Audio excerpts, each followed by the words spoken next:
If it's Friday night, it is strictly sports. Hello, friends. It is Anthony Floyer here with you once again, sending in for Derek Ferreira. As I do apologize for the little bit of a late start. We were waiting for Michael Bullock, and hey, perfect timing, man. We were ready to start anyway, so you didn't miss anything. So yes, little different here to the show tonight. Tonight we're going to be all about the NBA draft. We're going to recap the NBA draft team by team, give them a letter grade and whatnot. That's exactly what we're going to do here tonight. No Major League Baseball power rankings, so it's all about the NBA draft. But before we start, I do have something I do want to briefly, and I do mean briefly, address before we get started. You may remember Monday night on the Wrestling Forum, Michael Bullock, stumbled across Derek Ferreira's review of Monday Night Raw on his Sports Block site, and was very critical about how he felt about the John Cena Kevin Owens segment, where the three of us praised it. He didn't, not so much, and Michael Bullock definitely tore into him. I got into it a little bit myself. Let me just say it like this: it was a heat of the moment thing, to be honest with you, and I watched Derek's video last night, his Impact Wrestling review, and he actually got into this a little bit, and he also addressed it on his Facebook. But all I wanted to do right now is I really don't know if I'm not really sure if Derek's watching right now. He's probably not, or he may be. I don't know, but if he were to be, if I offended Derek in any way, shape, or form, I definitely do want to send my sincerest apologies to him for that. Being the man of good faith that I am and always will be, I definitely, want to make sure everything's all right here. We want to make sure it's water under the bridge, and I know Michael Bullock sent his sincerest apologies to Derek Ferreira and for our, highly critical comments. Like I said, it was the heat of the moment thing, obviously, and let's face it, without Derek Ferreira, there would be. I mean, do you really think we'd be doing this show right now? No, we wouldn't be. God forbid what we'd be doing right now, honestly. But we owe a debt of gratitude to Derek Ferreira, because, like I said, I mean, he's the one who brought us all on here. Let's not kid ourselves, and it's because of that I am forever grateful and appreciative of that. So once again, Derek, if I offended you in any way, shape, or form, I humbly, from the bottom of my heart, I do apologize to you, my friend. And I apologize, and I'm going to love it. Like the old CM, like the infamous CM Punk moment a few years back. I'm not going to like it. I'm going to love it, because that's what I do. And just to put this under the bridge, if there's ever a time where I offend anybody, man, woman, or child, I take it very seriously, and so seriously that it makes me sick to my stomach, to be honest. And it's that I feel really, really, really bad. And so with that said, Derek, Derek's taking a leave of absence from our shows for a little while. We're not sure when he's going to be coming back. But at this time, I do, from the bottom of my heart, apologize to Derek if I offended him in any way, shape, or form. I already know Michael Bullock. Yes, Paul, go ahead. Yeah, I know I already messaged Derek about it, but I just want to do it here on the air, and also want to air my apologies to Derek Ferrer if I did offend him. I mean, like you said, it was in the heat of the moment, and the thing is, during that segment, I forgot there was a little bit of campy comedy when it came to that whole language speaking. I mean, we all thought it was just part of the whole thing that was good, but yeah, we completely ignored it, and yeah, we did. So it was a huge gap on our part here. So we completely forgot about that. So yes, so that's why I think we were in the heat of the moment, and like you said, if it weren't for Derek, we wouldn't be doing this show right now. I mean, we wouldn't. I mean, who knows what the heck we would be doing right now? but it's because of him why the Fortune Four is back together since our days of high school, and Right. I'm damn proud of it. And last thing I want is for something like this to break up the Fortune Four. Man. Uh, Man. yeah, so Derek, if you're listening tonight, I know I don't have the screen, but I definitely want to throw one up Fortune Four style for you, my man, and Yeah, send same here. my apologies to you. So that's all I want to say. Yeah. So so um so yeah. So if you missed it the other night, there was a little bit of a blow up there. Um, we certainly did not mean for anything like that to happen. Certainly not. Um, heat of the moment, obviously. So that's pretty much all I can say on that. So Derek, we do apologize to you, and we wish you the best. You take as much time as you need, my man. We got things covered here. Don't worry about it. Strictly Sports and the Wrestling Forum are in the very best of hands. So, but we're hoping that you'll be back with us very very soon, and I should say much sooner rather than later. So, all right. It's With not the that, same. It's not the same without him. amen to that. Um, it certainly is not the same. Whenever it's one of us, it's one thing, but if it's the man himself, yeah, then it's really not the same. So, all right. With that said, we're gonna move on. We're gonna get to what I know you all came here for tonight. Our NBA draft recap. You know how we do it. Um, team by team, letter grades. Let's get right into it. We're gonna start it off with the Atlanta Hawks. They selected Marcus Ericsson with the number 50 pick, and Demetrios Agravanis with the number 59 pick. And they also acquired Tim Hardaway Jr. and 2 future second-round picks. Ugh. Let me just say it like this. The Atlanta Hawks had one of my least favorite drafts of the night. They started the night with a number 15 pick, ended up moving down to number 19 for the price of 2 future second-round picks. And then they select Kelly Oubre, a player that could have acted as a pretty nice long-term replacement for DeMarre Carroll in a few years. And then instead of insuring themselves against the potential of Paul Millsap, leaving by taking the number 11 player, who I honestly felt was going to be Arkansas's Bobby Portis. They traded out of the first round altogether for Tim Hardaway Jr., a guy that shot only 39% last year and really struggled to defend. He fills a depth need on the wing, but I'm not convinced he and 2 second-rounders are worth giving up for Oubre at this point. No way. Portis or any other higher variance pick at all. In fact, that one didn't make sense to me in the slightest. Their second-round picks were both stashes. Ericsson is a smooth shooter that missed the majority of the year with a torn ACL. Agravanis is a potential stretch 4 at 6'10" out of Olympiacos. Overall, it just seems like an awfully squandered opportunity out of the pick swap from a Joe Johnson trade. So my grade for the Atlanta Hawks, it's a C-. Simple as that. So with that said, Michael Bullock, how do you feel about the Atlanta Hawks draft? Yes, of course. First off, I got to do it like I normally do. First off, hello, friends. This is Mike Bullock here for another edition of Strictly Sports. Of course, talking about the NBA draft recap. Of course, delighted to be here as always. The 2 picks they got. I mean, I do agree. It's a C-. I know Marcus Ericsson. He played at FC Barcelona and yeah. Hold on. I'm trying to get back out of this. He's good, not great, but and the same can be said for the number 59 pick, Demetrios Agravanis. Yes, so I do agree. It is a C- for me. So yeah, yeah. So I really got nothing else to say except I'm just gonna toss it up to Fletch now.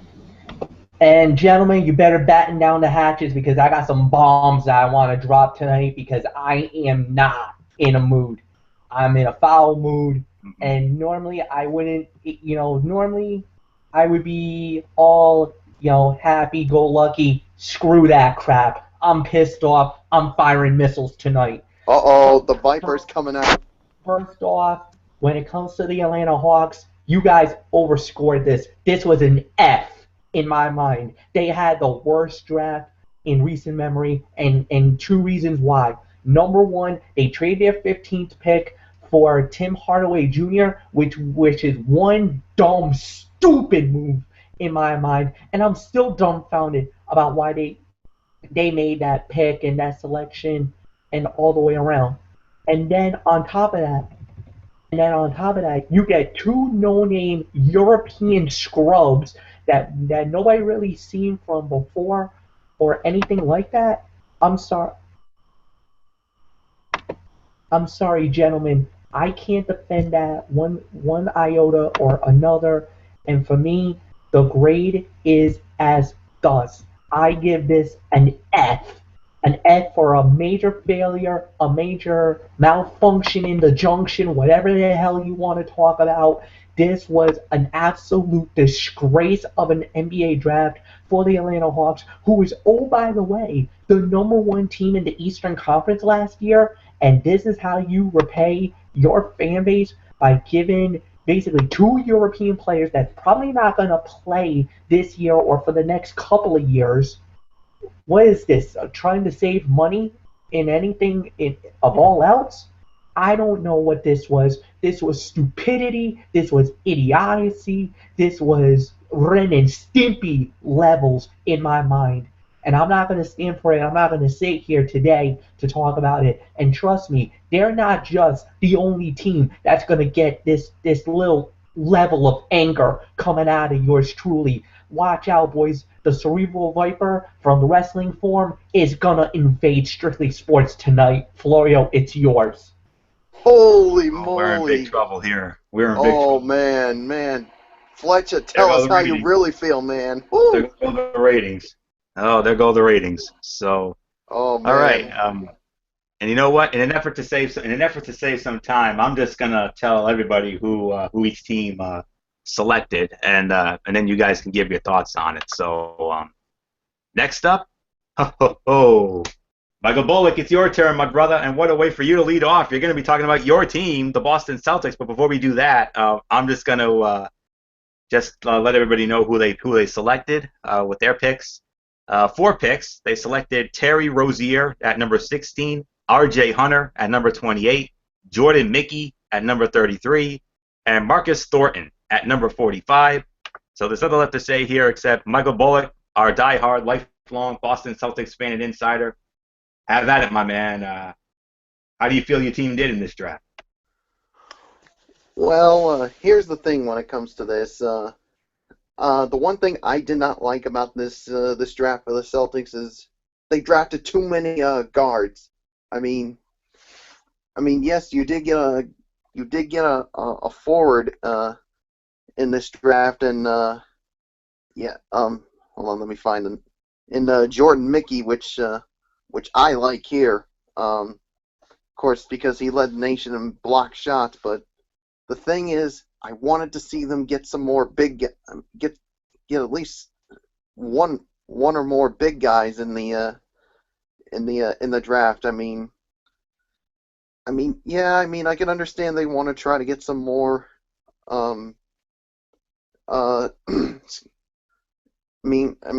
But the one guard I do like is Marcus Thornton, because he is a good passer and a pretty good 3-point shooter. That's the one guard I like, but it's too many guards when it comes to this draft. So, but because of that, I'm gonna have to say, I don't know how to rate this for them, but I'm gonna give this a D because, well, the only reason why, it's because too many guards drafted. They could have done it for more. Like maybe they could have used a center or maybe a power forward, because they've had some problems with rebounding, and whether it's especially on the offensive side of the boards. So I'm going to give this a D in my estimation. Fletcher, please, take it. And I don't know if you're going to rip on them for the way that their draft is, but if it is, have at it, my man. No, I'm actually going to disagree with you, Michael Bullock. I think you actually underscored it. I'm giving them a solid B. And here's the reason why. Yes, the Trevor Rozier pick was the biggest head scratcher. I think we all can agree that one was, without a doubt, possibly the worst pick in the draft. I mean, for the Boston Celtics, I think it was a wasted pick. It was a bad pick. That was a bad decision. I think they overreached to get that guy. However, I love Jr. I love R.J. Hunter. This kid is a nice sharpshooter, a three-point assassin. I love his body of work when he played for the University of Georgia State. If you remember their glorious run that they had in the NCAA tournament, I think that was a tremendous pickup. I loved what happened with that. And then yeah, they did get Marcus Thornton from Duke. I know him really well, former Dookie, and he was a very good three-point shooter and everything else. But they did get size at the end. On their last draft pick, it was a definitely a great defender. He's a ball to ball. He's a ball on ball defender, so he'll definitely get up to your man. He also can back you down if you're gonna try to get into the low block. He'll back you right in there, and he's a shot blocker too. Um, Trevor Rozier is probably the only pick where I probably would say you might have. I definitely understand the qualms and the quarrel and I understand where you're coming from, Michael Bullock, about it. And yeah, you did pick up three guards, and that's normally you're stockpiled with guards. You got Isaiah Thomas, you have Marcus Smart there. You got Avery Bradley there. So there's a lot of guards there. So you're gonna have to either start weeding it out or something's gonna have to give. Now I heard a lot of rumors about Marcus Smart was on the trading block. So was Isaiah Thomas. Unfortunately, neither man was. But Danny Ainge had to do what he had to do. There was a lot of rumors that Danny Ainge was really trying to move up in the draft, and for some odd reason, nobody wanted to play with Danny Ainge and did not want to play with the Boston Celtics. Understandable, especially these picks do come at a premium price because you only get 2 rounds, but Boston had 4 picks to work with. And so you thought that they were going to try to do some leveraging, and unfortunately, none of it panned out. So at the end of the day, they stuck with their guns. They took what they believed were the best available players. I think the first pick was a swing and a miss, but I do believe they redeemed themselves with the remaining 3 picks. So at the end of the day, I'm going to give them a B for I thought was actually a pretty good NBA draft for the Boston Celtics. So go on, Gang Green. Well done. Now you got plenty of money, and hopefully now you can rally that around. Maybe get a Kevin Love because he is out there. He is a free agent, and I know Boston is coveting him very carefully about possibly him coming to Boston. And I also heard a rumor about maybe Paul Pierce coming back to Boston. So if it's true that the truth comes back, not only is Michael Bullock going to be a very happy camper, but I know the First Lady of Strictly Sports, the beautiful Miss Kaiser Marie Butler, is going to be over the moon if that happens. So B for the grade, but there's a continuation. Let's just say that, because I think Boston's going to be a major player in free agency when that begins in just a few days. So with that said, Anthony, go. Who do I agree with? I'm actually going to have to agree with Michael Fletcher on this one. But I'm going to go a little less on that. But before I give you my grade, let me just give you my notes here. Celtics were very active in trade talks, but ultimately ended up not making any moves, and the draft was ultimately a strange one, because had the Celtics simply reversed taking Hunter at number 16 and Rozier at 28, this draft would look a lot more normal, according to certain pre-draft rankings. But Hunter gives them a shot maker that they kind of lacked prior to the draft, and he should fit well as a player that moves off the ball well in Brad Stevens' system. Rozier is the kind of player that they already have in the system, though, with Isaiah Thomas, Marcus Smart, and Avery Bradley already there, like Fletcher mentioned. Mickey is a pretty solid second-round pick that fits a need as a rim protector, even if he's only 6'8", and he could legitimately end up becoming a cheap rotation player if things go right. Not really high on Thornton, but he'll give them the D League depth. Overall, it's impossible to kill them for not making a trade, and they were really in a tough spot. Um, it was a solid but somewhat average draft for the Boston Celtics. So I'm gonna say B minus is my grade. That's how I'm gonna go for the Boston Celtics. So that's how I feel about it. So all right, Michael Fletcher's gonna be on the clock now. He'll be leading off on our next team, and that is the Brooklyn Nets. They selected Rondae Hollis Jefferson at number 23 and Chris McCullough at number 29. Acquired Steve Blake along with number 39 pick Juan Vaughlet, but they did lose one of Fletcher's former Dukies, Mason Plumlee, and number 41 pick Pat Connaughton. So get it, got it, good. Michael Fletcher, your thoughts on the Brooklyn Nets and their draft? Well, again, I thought, a lot of people were really wondering what was going to happen with the BK Nets, especially going into it. I gotta say, I really liked what they did. I thought they did a very good job. You did reference about a couple of good pickups that they made, which I thought they did. At the end of the day, I really liked what Brooklyn did. It was a sharp, very good draft for them.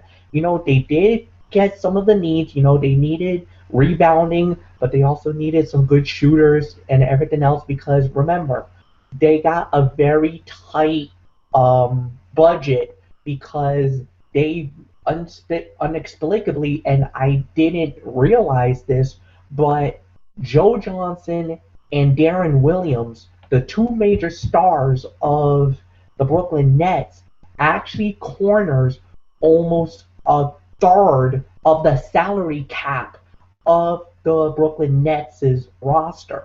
So they definitely had a lot to work with here, and they really needed to do something huge. So they got to make just do with what they have, and I think they handled themselves very well. So my grade for the Brooklyn Nets, I am in the level of B to B plus for the Brooklyn Nets. I think they did a phenomenal job based under the circumstances that they had. I thought that they were actually one of the few teams I thought did very well in this NBA draft. So with that said, Anthony, I give it to you. Okay. Once again, it's right around the same there when it comes to my grade, but let me give my reasoning first. Brooklyn was high on Hollis Jefferson throughout the process, and they ultimately got their man at the price of Mason Plumlee. That move could end up going either way, as both players are pretty flawed. It's hard to judge it either way. Plumlee could have acted as insurance in case Brook Lopez leaves, but Hollis Jefferson will bring terrific, high-energy defense that head coach Lionel Hollins will appreciate. Blake will act as insurance if they trade Jarrett Jack, but I'd still probably rather take a shot on Connaughton. McCullough will ultimately hold the key to this draft as he's a high upside guy that could go either way. Now, is he a prototypical 4 in the NBA at 6'9" with a near 7'3" wingspan, or is he a guy who never really recovers from his knee injury and struggles to play with the speed of the NBA? Juan Vaughlet is kind of a surprise to end up in Brooklyn, given that most thought he'd end up in San Antonio due to the connection that he has with Manu Ginobili's brother. However, he's a long, athletic wing that may eventually become something. So, once again, it's going to be a B minus on my end when it comes to the Brooklyn Nets. So with that said, Michael Bullock, your thoughts on the Brooklyn Nets? Yeah, I'm gonna say somewhere between B to a B minus as well. I mean, I like the pick of Hollis Jefferson. Well, even though he was basically traded. I mean, after he was picked by the Portland Trail Blazers, because he is a lockdown defender, and and Chris McCullough. I mean, he does run the floor well but the thing is, he's coming off of a knee injury, so it's going to be very interesting to see how that goes with him. And then, of course, getting Pat Connaughton from Notre Dame. I mean, and then of course he got traded away. So yeah, so you pretty much touched on everything on everyone. So it's B to B minus for me. So with that being said, Florio, let's move on to our next team. And that next team is the Charlotte Hornets. Let's take a look at their moves here. With the number 9 pick, they selected Frank the Tank, Frank Kaminsky, from the runner-up Wisconsin Badgers. They did lose Juan Vallette at the number 39 pick, and they acquired 2 future second-round picks. Well, okay. Well, the Hornets certainly got the guy they wanted here. I just question whether or not it was the right move. Now, Frank Kaminsky gives them a guy that can stretch the floor at either the 4 or the 5, potentially even without Jefferson on the floor. If you think that Steve Clifford can simply just coach defense. He'd also allow them to do some really fun, wide-open lines with the front court, looking like Nicholas Batum, Michael Kidd-Gilchrist, and Kaminsky. But with Cody Zeller already in tow, this seems kind of redundant, even though they do somewhat different things. I probably would have just taken Justice Winslow since he was the best player on the board at that point. Kaminsky is fine here. I mean, I love his body of work. And his ability to both shoot and attack closeouts will help. I just think they could have filled a bigger need or probably gotten a better player. The Vallette pick was kind of a shocker, given that most thought he'd end up in San Antonio, like I said, because of that connection that he has with Manu Ginobili's brother. But I always think grabbing 2 second-round picks for one and giving yourself more lottery shots, especially in a weak second round, makes sense. So I love Kaminsky, don't get me wrong. I mean, especially after what he did in the tournament, nearly leading Wisconsin to their first national title in 75 years, but Fletcher's Dukies were not having it that night, trust me. But they gave up Vallette, and then they acquired a couple of future second-round picks. So I could crap on this altogether, but because of the body of work of Kaminsky here, I'm just going to give it a solid C. That's the best I can do when it comes to the Charlotte Hornets. So that's my story. I'm sticking to it. So with that said, Michael Bullock, your thoughts on the Charlotte Hornets? I'm going to give, yeah, I do agree. I'm actually going to say C to C minus, if I'm going to be quite honest here. They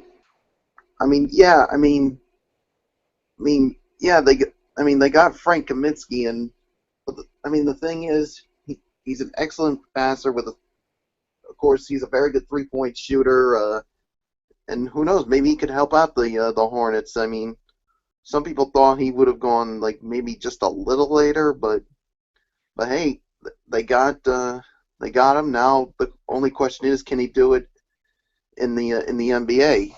And then of course they lost Juan Pablo Vallette. Of course, it was traded to the Brooklyn Nets. Of course, we already talked about him. So yeah,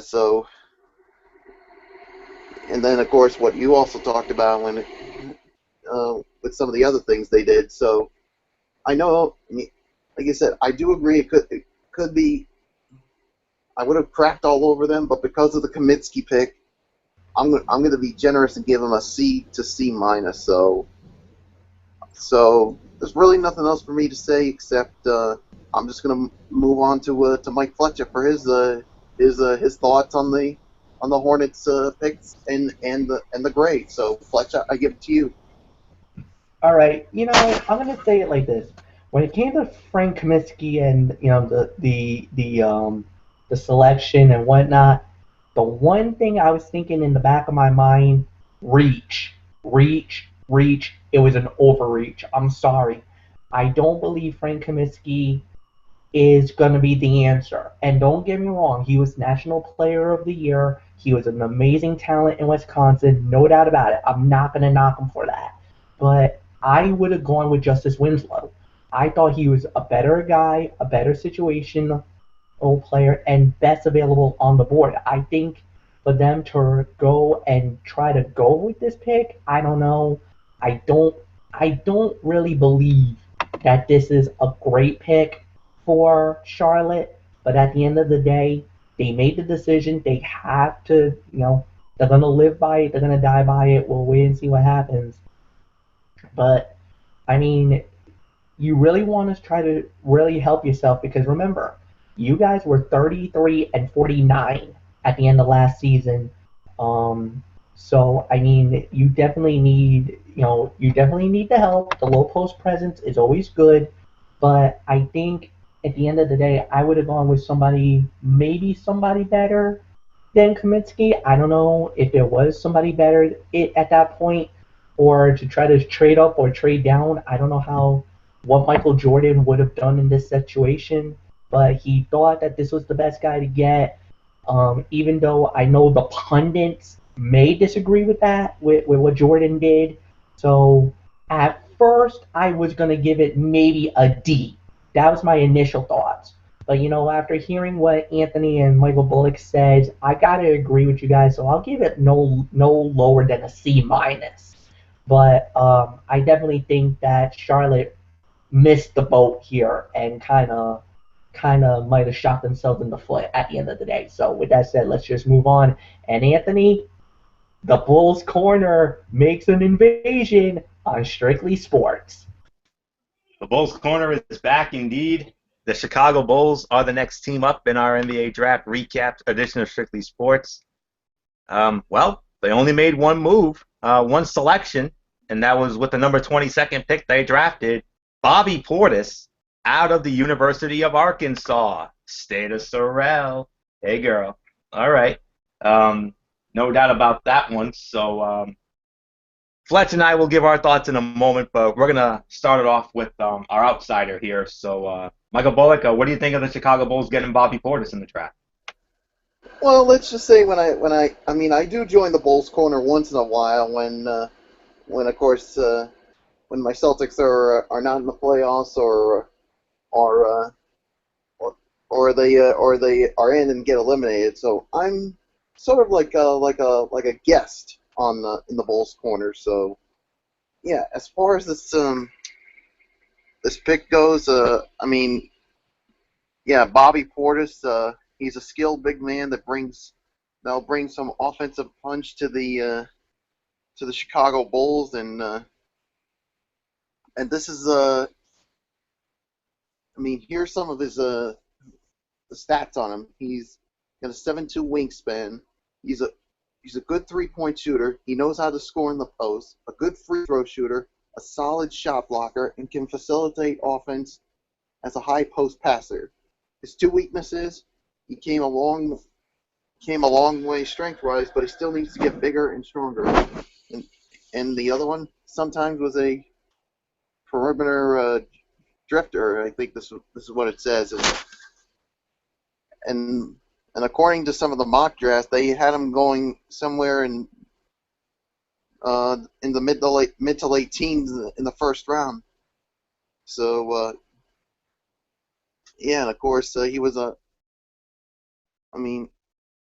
chosen to numerous All-American teams and was a finalist for major national MVP awards and was voted SEC Player of the Year and First Team All-SEC by the league's coaches and the Associated Press. So who knows? Maybe he could help out with the Chicago Bulls when it comes to what they can do. Oh, yeah. So as far as my rating for this, man, this is a tough one to say when it comes to Chicago, but I'm gonna say I'm gonna give it a solid C. I'm gonna go somewhere between B minus to C for what I say. I know I'm probably under or overscoring it. If I did, I apologize. Because the thing is, it's been a long day for me. So of course, as I told Florida about it, I've been getting ready to go to New Hampshire. Of course, I'll be leaving tomorrow. So if I under or overscored it, I do apologize. So with that being said, Fletcher, I can tell your reaction. So go ahead and rip me a new one. No, but here's what I'm going to say about it. While Fred Vogel, Herbog, the new head coach of the Chicago Bulls, could definitely use a guard. I think we all agree guard is probably the position that we need the most. Bobby Portis is actually a high-energy guy, a high-energy big man who will actually fit really well in Chicago's brand-new system. He's already a strong frontline presence, and, this guy is going to be a force. He's a good shooter, a good offensive player. The numbers are definitely there. You talked about the three-point shooting, and that's also something that Chicago is lacking a lot of.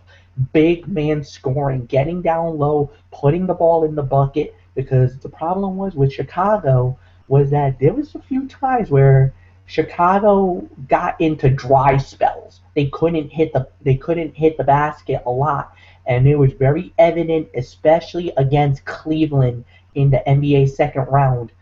In that series, where there was a period of time where there was like 5, 6, 7 minute stretches where Chicago maybe had like one or two buckets, and normally you don't win games like that. Yes, defense has always been a great thing about Chicago, but the thing is that if you can't score, you're never gonna win, and that was the one thing. So Chicago made a chance at it. They took a chance on Bobby Portis, and I think a lot of people were like, Portis is good, not great.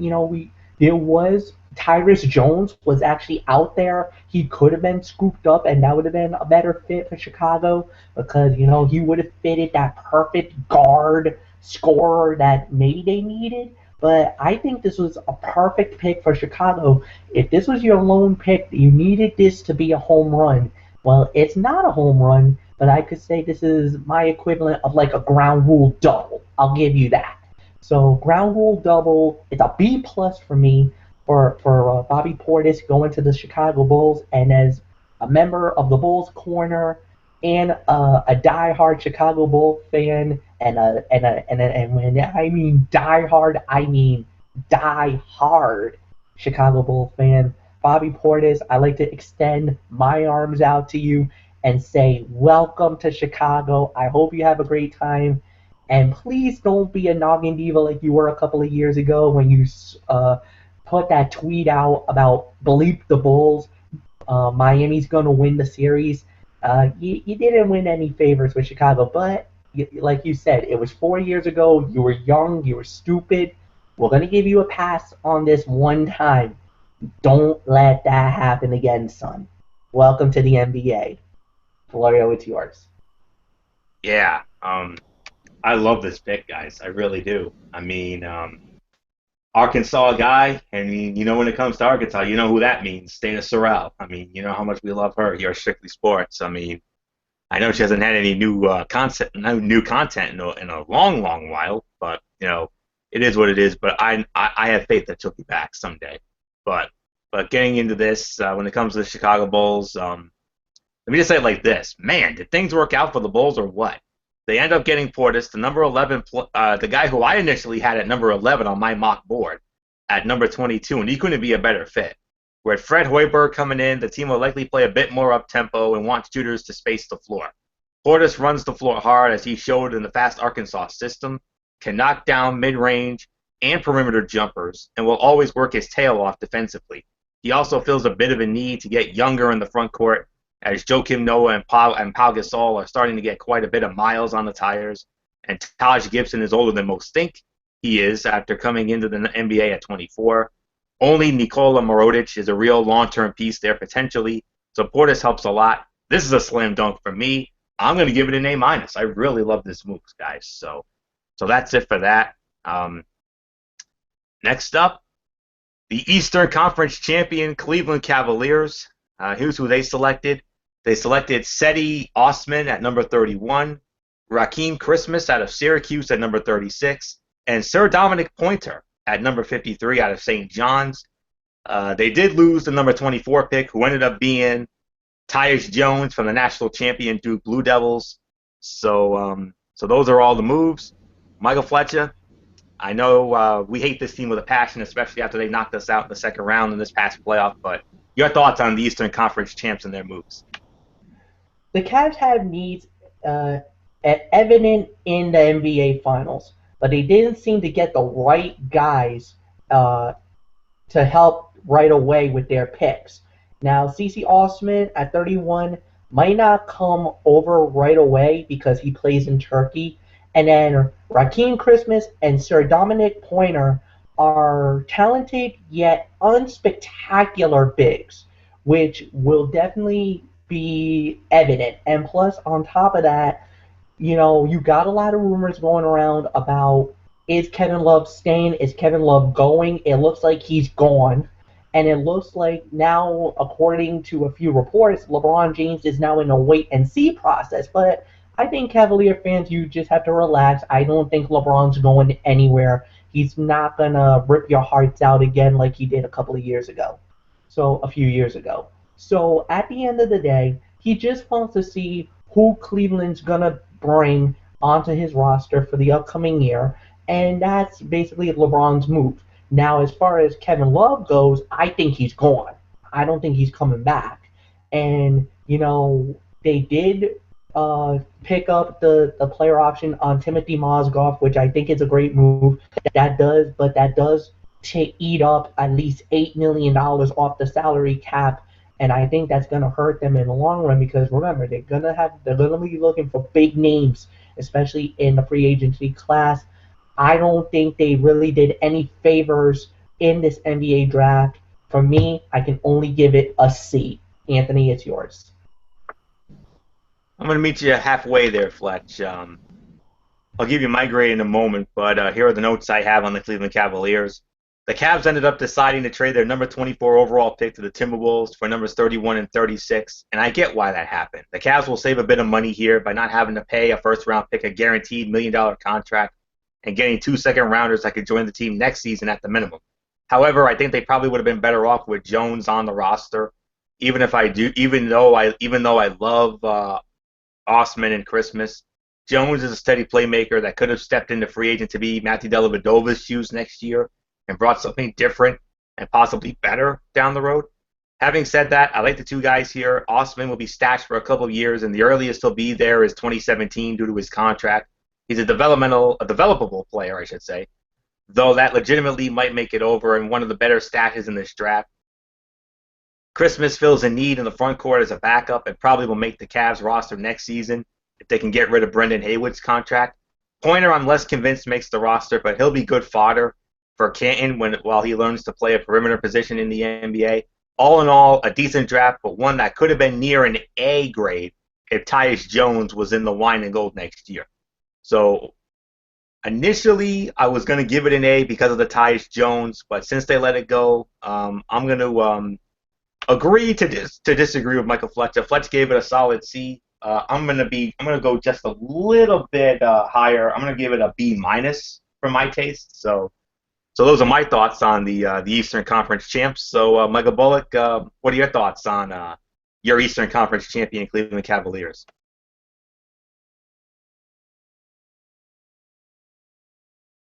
Yeah, I do agree. I think it's a B minus. And I mean, yeah, like you said, I mean, with some of the picks, excuse me. I mean, yeah, they could have had Tyus Jones as a great backup to Kyrie Irving, but of course it got traded to the Timberwolves, and of course the Timberwolves. We'll talk about more about Tyus Jones when we get to the Timberwolves, and yeah, and of course getting Sir Dominic Pointer. I mean, he is an elite defender, so they definitely could use some defense. So yeah, you pretty much touched on everything else. So it's a B minus for me. So with that being said, let's move on to our next team, Florio. And our next team is the Dallas Mavericks, and they only had 2 picks. They selected Justin Anderson at number 21 and Satnam Singh at number 52. The Mavericks got a pretty good wing in Anderson that has very high upside as a role player. He's already got an NBA frame at a chiseled 6'6", 230 pounds with a 6'11 wingspan. Anderson is also already an NBA-level athlete, as his 43-inch vertical leap shows. This guy is just explosive and really a high-motor defensive player. The key to him being a great role player or just a rotation guy will be the shot. He knocked down 45% of his threes this past season after struggling there the last 2 years. If the mechanics he showed this year are legitimate, then he's got a shot to make a ton of money and be very successful in Dallas. If his mechanics are more like the first 2 years of his career and what they looked like at the Combine after he returned from his broken finger, he's probably just a guy. Overall, though, definitely a good value at number 21. In the second round, the Mavs took a flyer on Singh. a massive Indian center who is basically just a big body that they're going to throw in their D-League affiliate for a couple years. If he develops, that's great. So more so for Justin Anderson, and because I love his body of work so much, I'm actually going to give this a solid B plus. That's how I feel about it. So that's my take on it. So Michael Bullock, your thoughts on the Dallas Mavericks?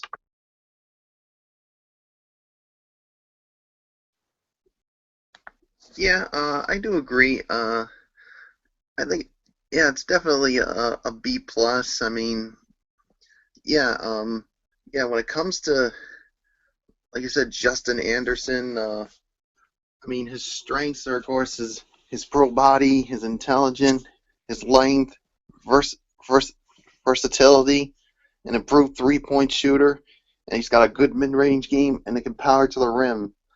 But he needs to continue to work on the ball handling because that's his one weakness. So if he can do good on that in the NBA, maybe he's got a chance to be something good. But of course, we'll have to wait and see. We'll have to wait and see on that. So yeah. Excuse me. Yeah, and when it comes to Satnam Singh. Yeah. Yeah. I mean, you pretty much touched on him, so there's really nothing else for me to say except B plus. So I'm just gonna toss it up to Fletch for his thoughts on the Mavericks. All right. Well, Justin Anderson made huge strides at Virginia and seems to be getting better. At 6'6", with a wing capability of playing solid defense and knocking down open shots is exactly what the Dallas Mavericks needed. And then for Singh to be the first India native to get drafted in the NBA is a huge accomplishment in itself. However, for him, it might be a couple of years for him to develop, and he still might play overseas before he ever comes to the NBA. Overall, it's a great pickup for Dallas. I thought they did a tremendous job. B is my rating for the Dallas Mavericks. Anthony, let's move on. And move on, we shall to our next team, and that team is the Denver Nuggets. And let's take a look at who the Denver Nuggets picked up. They too only had 2 picks. They select Emmanuel Mudiay at number 7 and Nikola Radosevich at number 57. So, Michael Bullock, your thoughts on the Denver Nuggets? How do you think they did?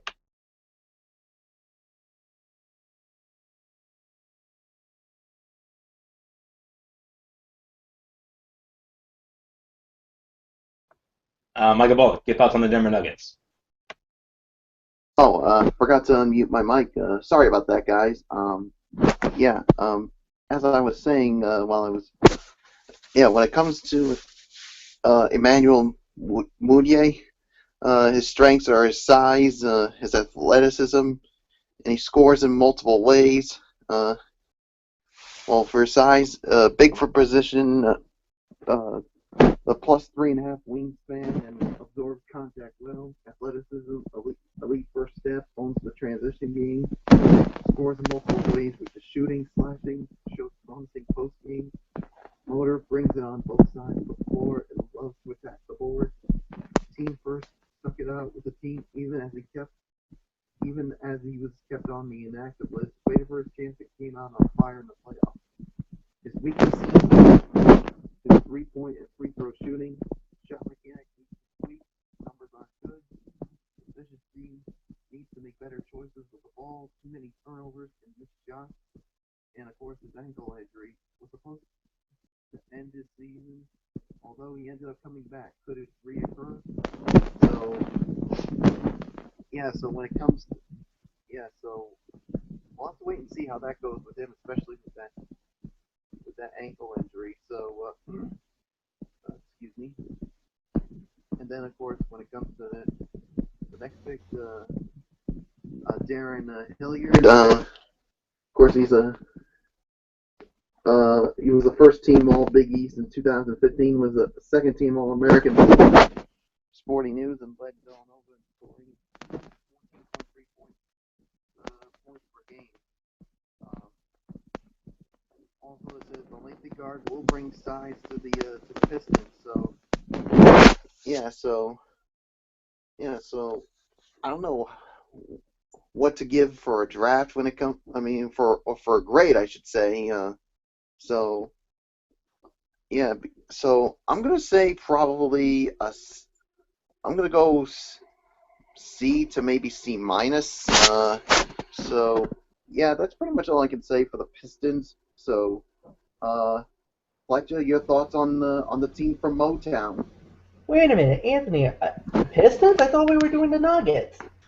Again, Botchamania. You let off on the Denver Nuggets. It's Michael Fletcher's turn on the Denver Nuggets. I think you just had a little Botchamania there. I know it's been a long day for you. Yeah. Oh, I'm sorry. No, that's okay. Fletcher, Denver Nuggets. Your thoughts?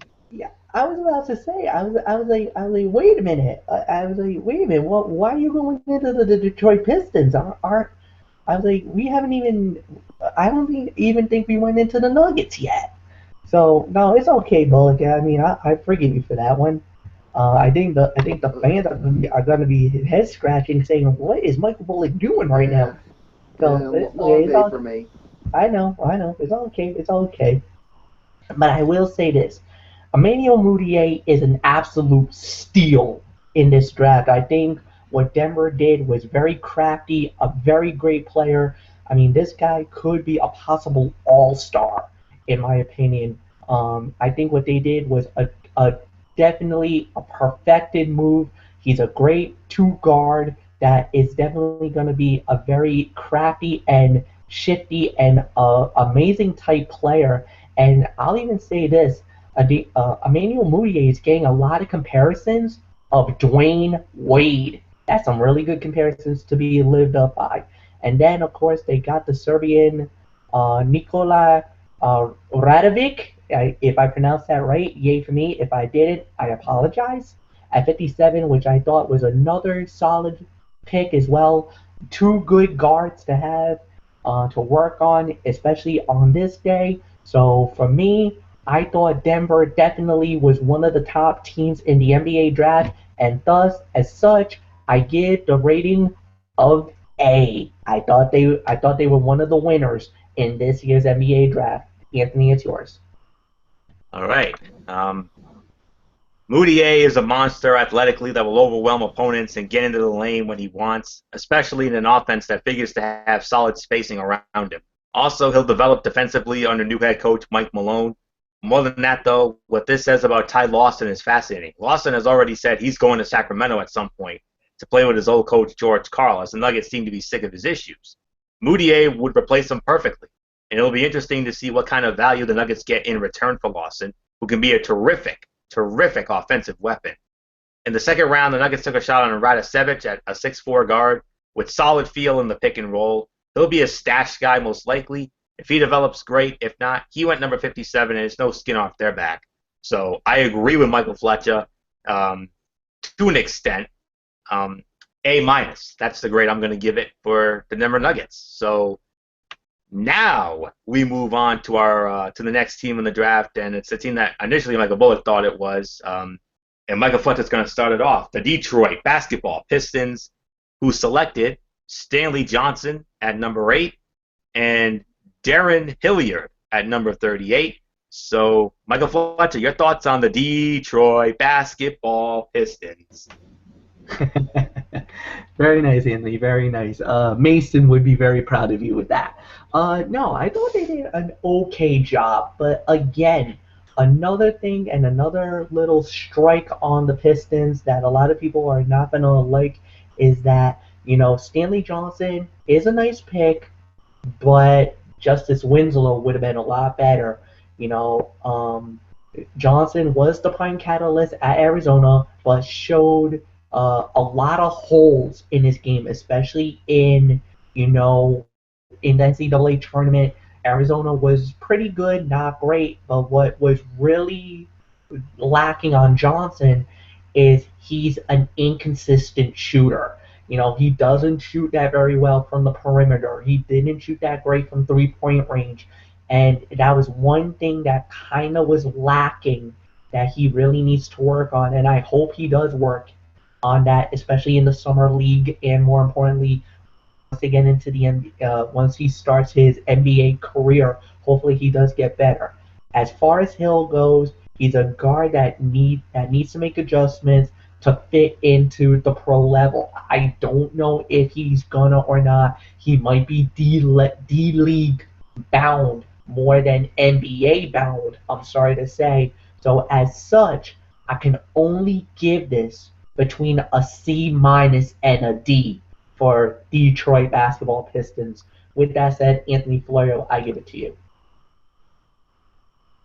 Yeah, Fletch definitely. Yeah, we're definitely going to have a disagreement about this one because I'll tell you what. This was a pretty prototypical Stan Van Gundy draft. The team got more athletic, more versatile, and got better from a shooting standpoint. Johnson will be an incredibly intriguing option next to Monroe, both as a small ball four or in the front court, with Ersan Ilyasova as a stretch four, with Johnson as a traditional three. Van Gundy will have a ton of options with him, and both the player and coach will help each other on both ends of the floor. Having said that, it is worth mentioning that Justice Winslow was on the board there, and Winslow does most of the same things that Johnson does, only better. That knocked this pick down half a letter grade for me, but it's still a great mesh of talent and fit. In the second round, Van Gundy continued to pick a guy that makes sense in Hilliard, a killer shooter that you can trust to make shots, and he's a solid defensive player who can play both wing positions. He was a bit lower on the board, but he wasn't going to find a better fit on both accounts. So I'm sorry, Fletch, I gotta disagree with you on this one. I love both of these moves, to be honest with you. I don't love it. I'm not like over the moon, but I'm gonna give this a solid B plus on my end. So I really love these moves, to be honest with you. So I disagree with you, Fletch. So now we go to Michael Bullock, and we gotta get the age old question here, Bullock. Who do you agree with? Do you agree with me, or do you agree with Fletch, or what?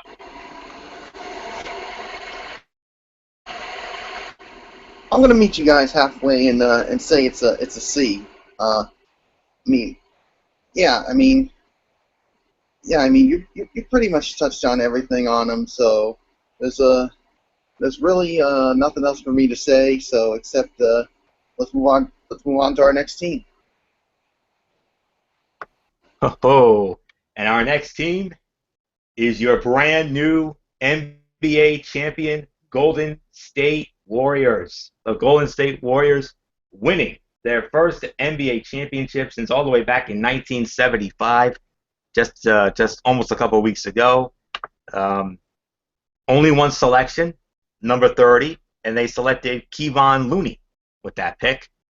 Now, to me, this was an awesome value pick at number 30, given that Looney was in the top 20 on the board. He was likely flagged due to a hip problem, but it's still up for debate as to how serious it is. Regardless, they picked up value here at a spot where often it is hard to do so, and that's commendable. The question at this point is simply whether or not Looney stays there, or if he's moved along in a trade with David Lee to dump money, given that they already have over $80 million on the cap sheet next season without Draymond Green signing his deal. If they keep him, I'd say this is a solid B+, but until we know what they do there, this one is tough to call, even in an instantaneous manner. So this is a rarity for me. I'm actually going to give this between an NA to an incomplete. That's how I'm going to go on this one. So, because we don't know what they're going to do with the guy. So right now, I'm leaning between NA and incomplete on this pickup. So, as the old saying goes, as Derek Ferrer would say, take it with a grain of salt. But for me, read into it what you will, as I say. So, with that said, Michael Bullock, your thoughts on this lone move by our new NBA champion Warriors? Yeah, when it comes to this, Kevon Looney, his strengths are good basketball instincts, a great rebounder, a 7'1" wingspan, can make threes, a good passer, and he's a mid-range threat. His weaknesses are he has to develop upper body strength, and ball handling can use improvement in order to play small forward. So, yeah, so I don't know what they're gonna. what they're gonna do with him. So we'll have to wait and see.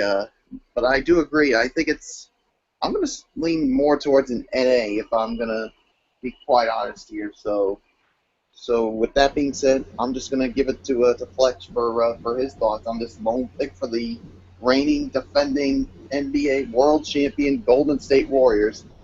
The defending champions definitely lucked out here big time, getting a big man who could have been a lottery pick in Kevin Looney. But again, due to that possible hip pointer, there will be plenty of time and less to presume to develop this UCLA product. But at the end of the day, I have to agree, this is an NA as well because of the fact we don't really know what he's going to bring to the table, and we don't know if he is fully healed from the hip pointer that he did suffer a few weeks back in the combine, in the NBA combine, where he suffered the injury in Chicago. Now, if he is fully healthy and actually does represent it and plays to his full potential, then this will be a major home run and a major victory for the NBA World Champions. Or this could be just a salary cap dump move and just a value trade as a trade bait offer for something in the near future. Remains to be seen. Florio, it's yours. All right. Our next up on our board here, it is the Houston Rockets, and their selections were as follows. They had 2 picks, a couple of damn good ones if you ask me.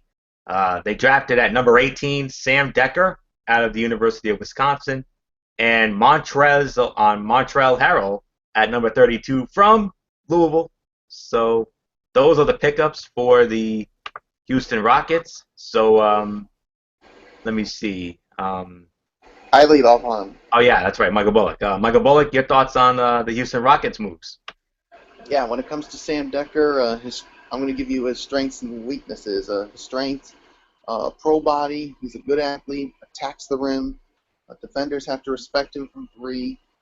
Intelligent, and he's a good rebounder. Weaknesses, perimeter shot can be more consistent, and can he guard quicker wings or bigger posts? So, yeah, I mean, yes. So I think this is a good pickup for the Rockets. And as far as their other pick goes, I'm trying to find it on here. Yeah.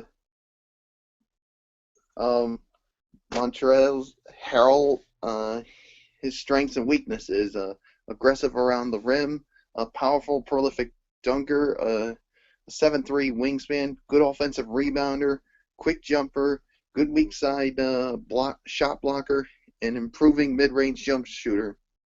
His weaknesses: not ideal NBA power forward height, jump shot could use more consistency, it has to become a better free throw shooter. But anyway, I mean, what he did at Louisville, I mean, he was really good for them, and in just and basically he won the inaugural Karl Malone Power Forward of the Year award, which helped lead the Cardinals to a 27-9 record and 5th appearance in the NCAA tournament's Elite 8 in the last 8 years, and was a second-team All-ACC pick. So I love both picks. I'm going to say it's a B+. So that being said, I'm tossing it up to Fletch now for his thoughts on Kevin McHale's Houston Rockets.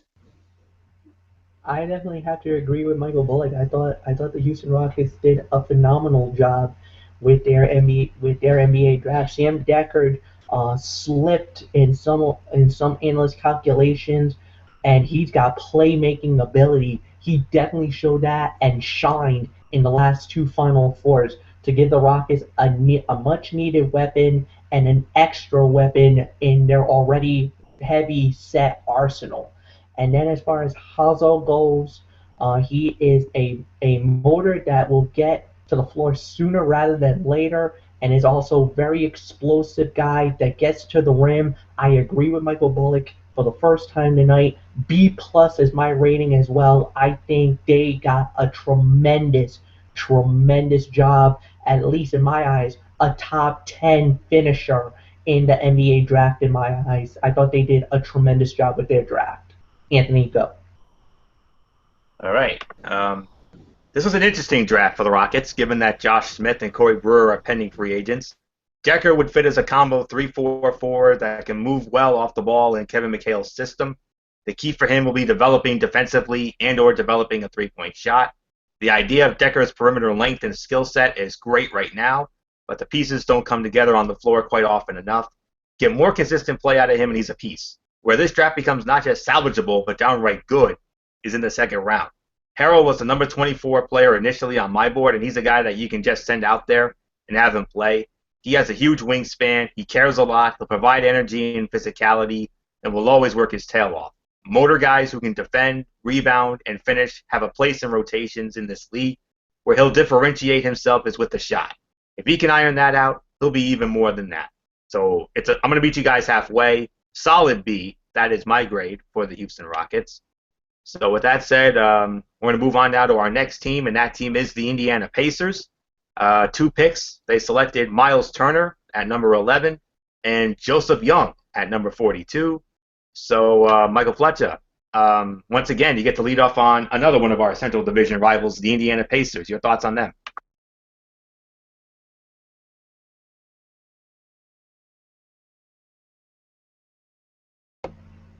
I apologize, gentlemen. Had to unmute my mic there. All right. So for the Indiana Pacers, let's see. Well, I gotta say, I thought they did all right. With their selections that they made in this NBA draft. We did talk about that. The one thing that they needed was what were they going to do after basically, with some of the injuries that they had from last season, especially when we had,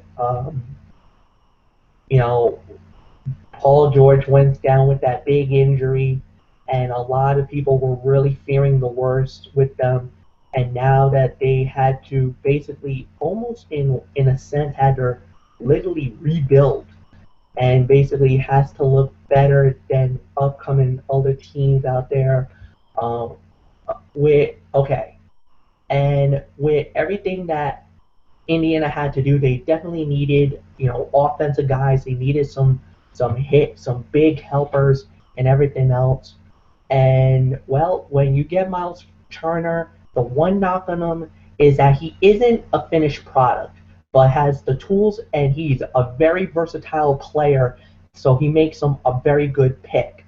But Joshua Young is a lights-out scorer from Oregon, and he knew how to create.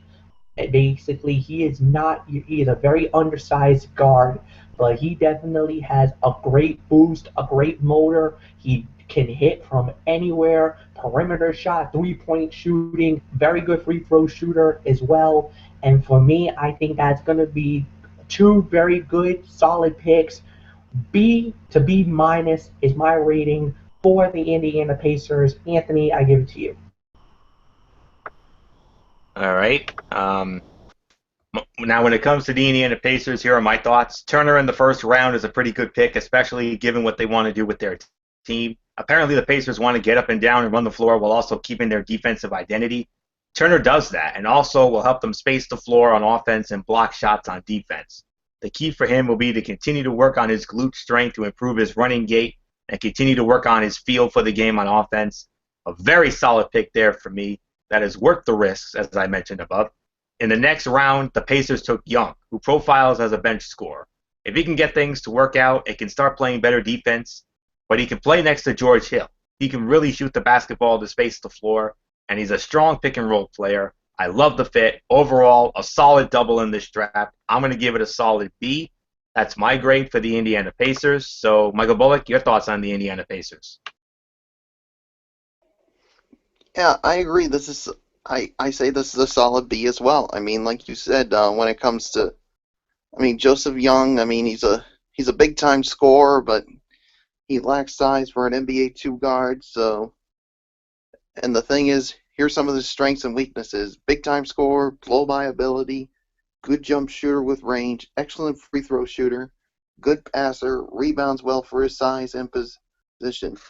Weaknesses: like I already said, lack of size for an NBA two guard spot, and has to add bulk and strength. So yeah, and then when it comes to their pick they had early, Miles Turner, uh, his strengths and weaknesses: legit length, including a 7'4" wingspan, good rebounder, has face-up skills, and is an excellent free throw shooter. Weaknesses: needs to get bigger, has to work on post-scoring skills, and doesn't need to settle for jump shots. So, and that's why, because of that, I do agree it is a B. So really got nothing else to say except let's just move on to our next team, Florio. And it's the first of our two Los Angeles teams. It is the Los Angeles Clippers, and they had one selection. They selected Brandon Dawson with pick number 56. The Clippers started the day with no draft picks, but they ended up buying the number 56 pick from the Pelicans to select Dawson. It makes sense to me personally, as the team needs wing defense in the worst way right now after they lost Matt Barnes. Dawson is completely useless offensively right now, in the same way that Andre Robertson was early in his career. But his intensity and length could benefit the Clips, and maybe the offense comes along just enough. I just wish that I liked him at all as a player talent-wise. So I'm going to give this a solid C+.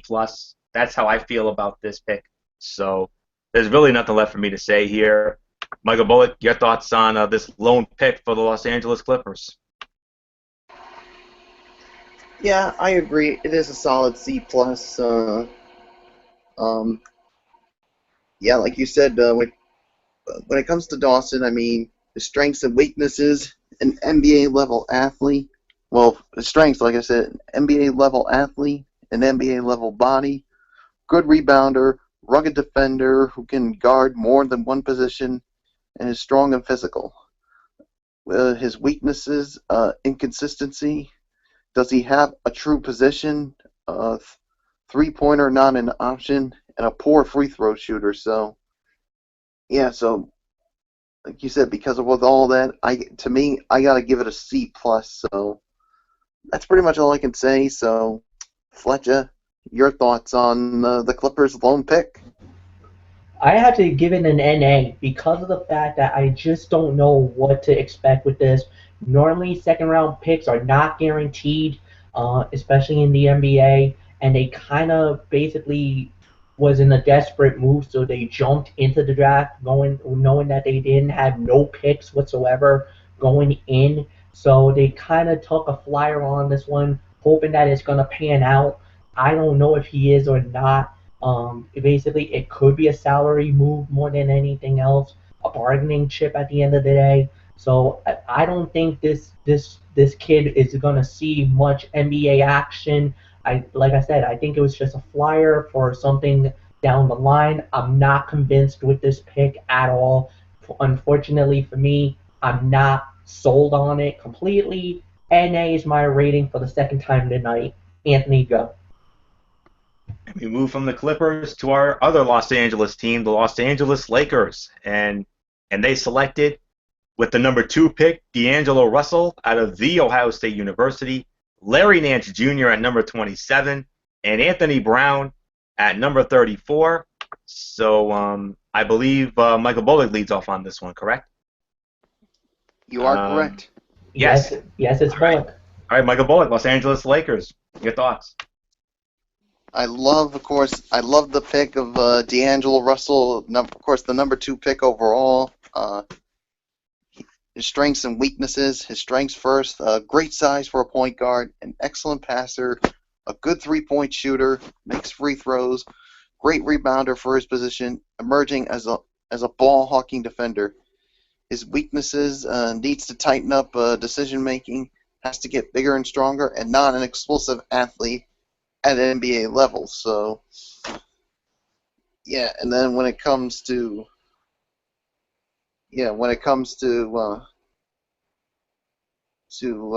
Larry Nance Jr.,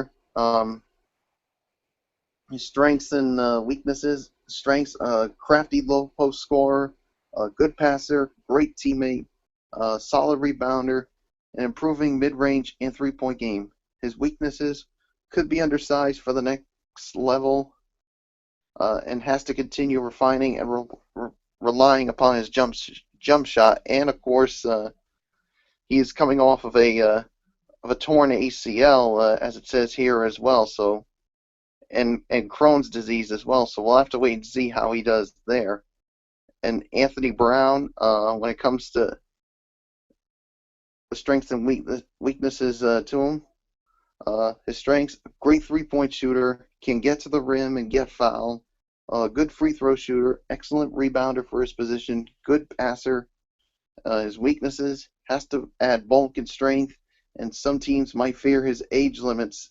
His age limits his upside. So, and some people and some draft experts had him going as high as to a mid-second round selection. So, and of course that he did. Excuse me. Yeah, and he did. That's where he did. He ended up in the second round, but it was early in the second round. So, yeah. So I'm gonna give this. Yeah. When it comes to this, I'm gonna give this about, shall I say, I'm gonna give this a C. Because of the.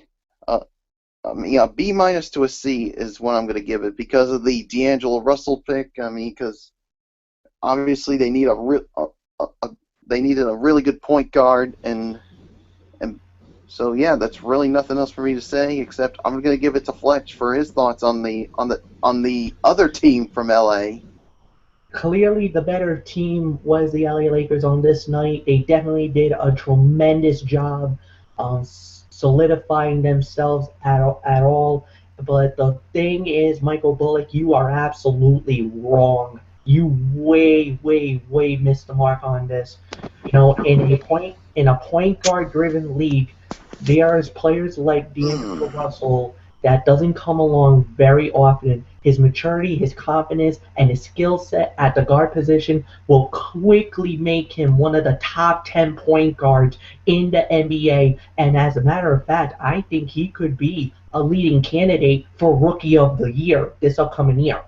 Playing alongside a legend like Kobe Bryant will not hurt him at all.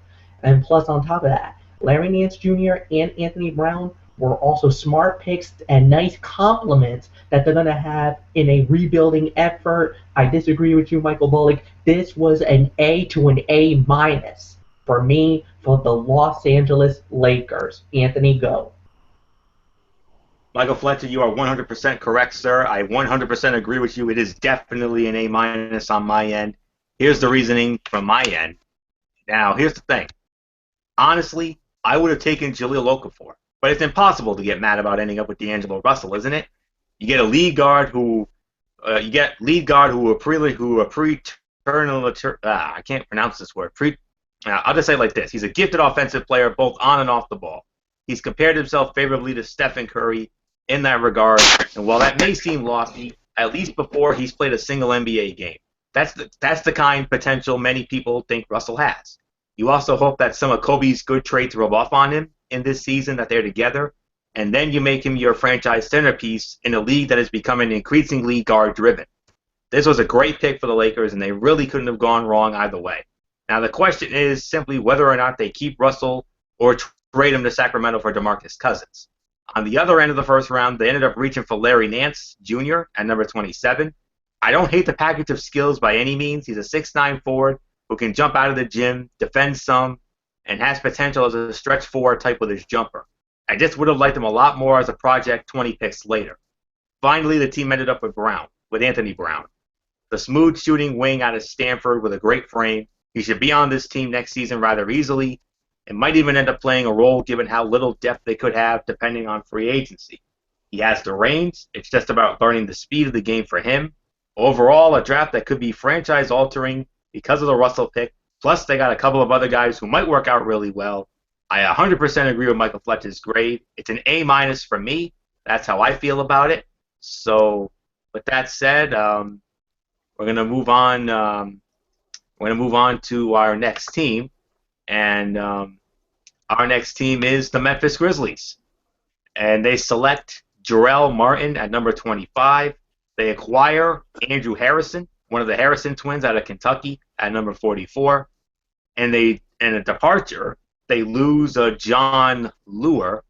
So so with that said, Michael Fletcher, your thoughts on the Memphis Grizzlies here? All right, guys. I'm sorry, I cannot defend what Memphis was looking for here. Basically, Memphis needs shooters. That was the all. That was the biggest thing that was basically what they needed. What they should have gotten to get Jamel Martin is not one. He's a 6'10" husky power forward. And I'm sorry, but they already have guys like Marc Gasol and Zebo, Zach Randolph in that positioning.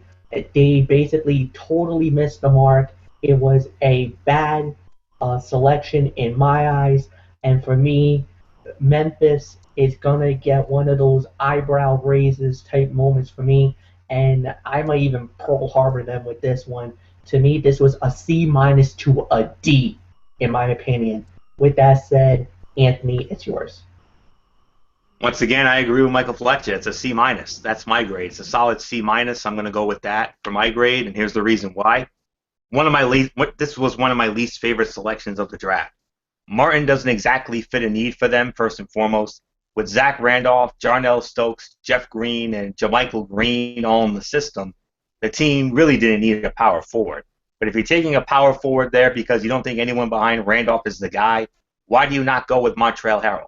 Both of these guys are physical, tough players that are nearly the same size. Only Harrell has considerably longer arms and range of motion, is better defensively, and can be counted on. Martin doesn't have a lot of basketball sense and has a 6'9" wingspan. I know he's an awesome athlete, but it feels like they left better options on the board.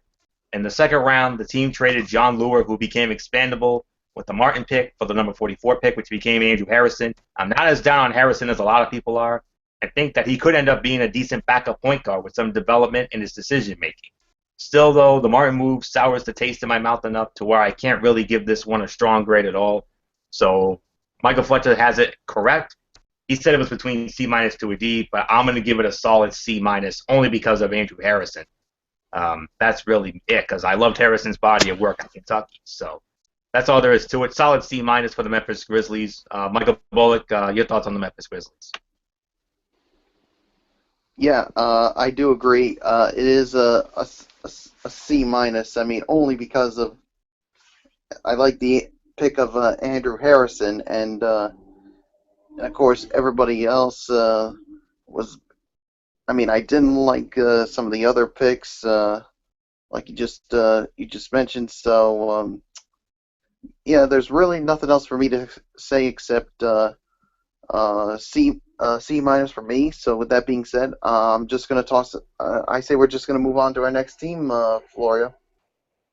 Indeed, we are going to move on to our next team, Michael Bullock, and that team is the Miami Heat. And they select at number 10, Justice Winslow from the national champion Duke Blue Devils, and Josh Richardson at number 40.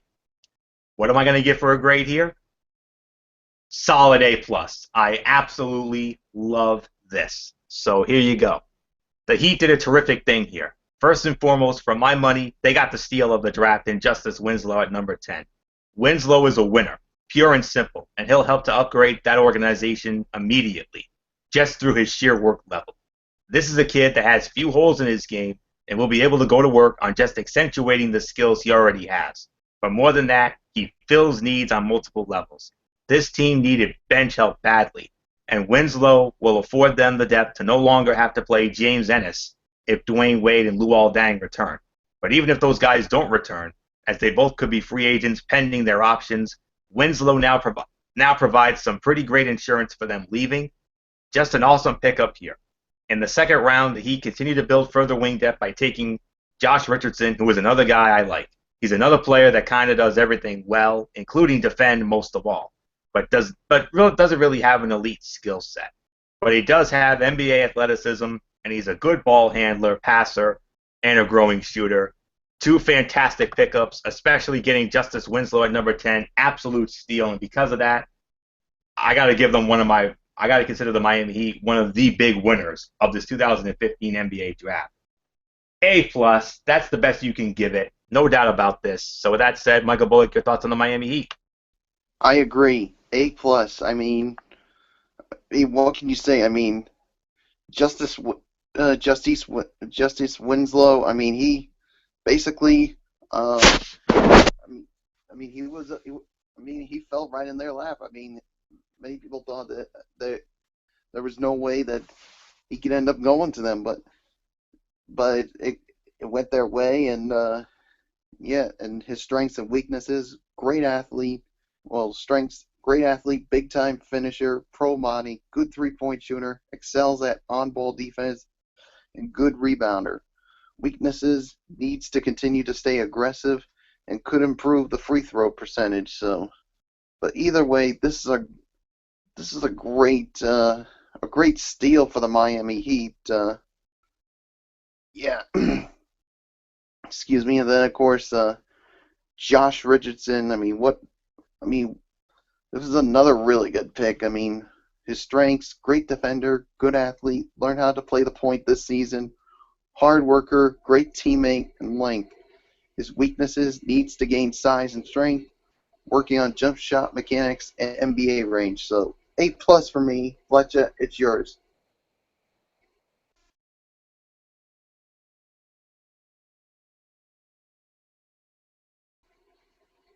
Fletch.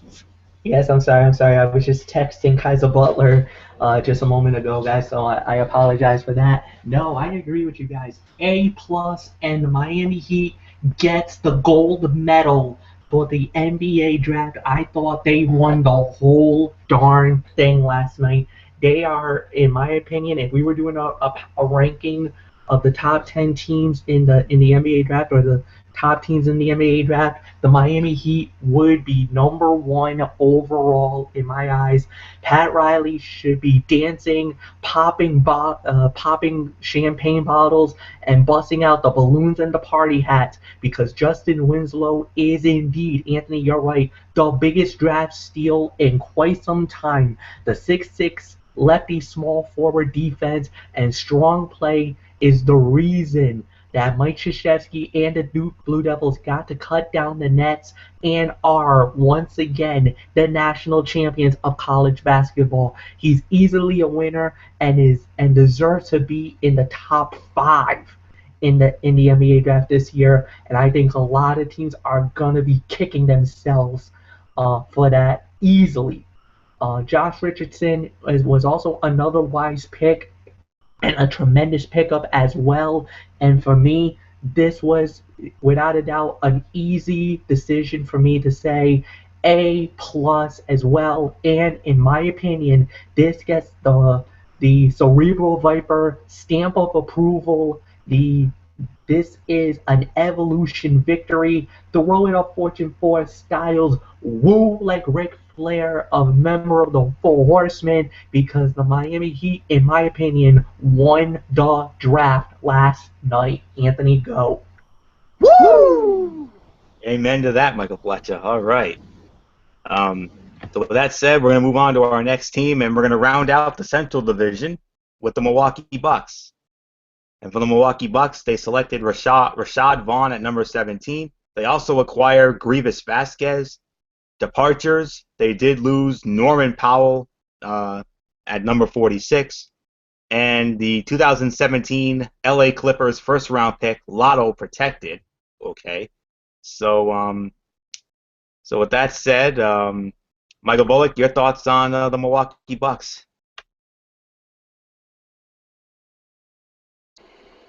All right. When it comes to Rashad Vaughn, of course, his strengths: he's athletic, an excellent scorer, a good 3-point shooter, can get to the rack, a good rebounder for his position.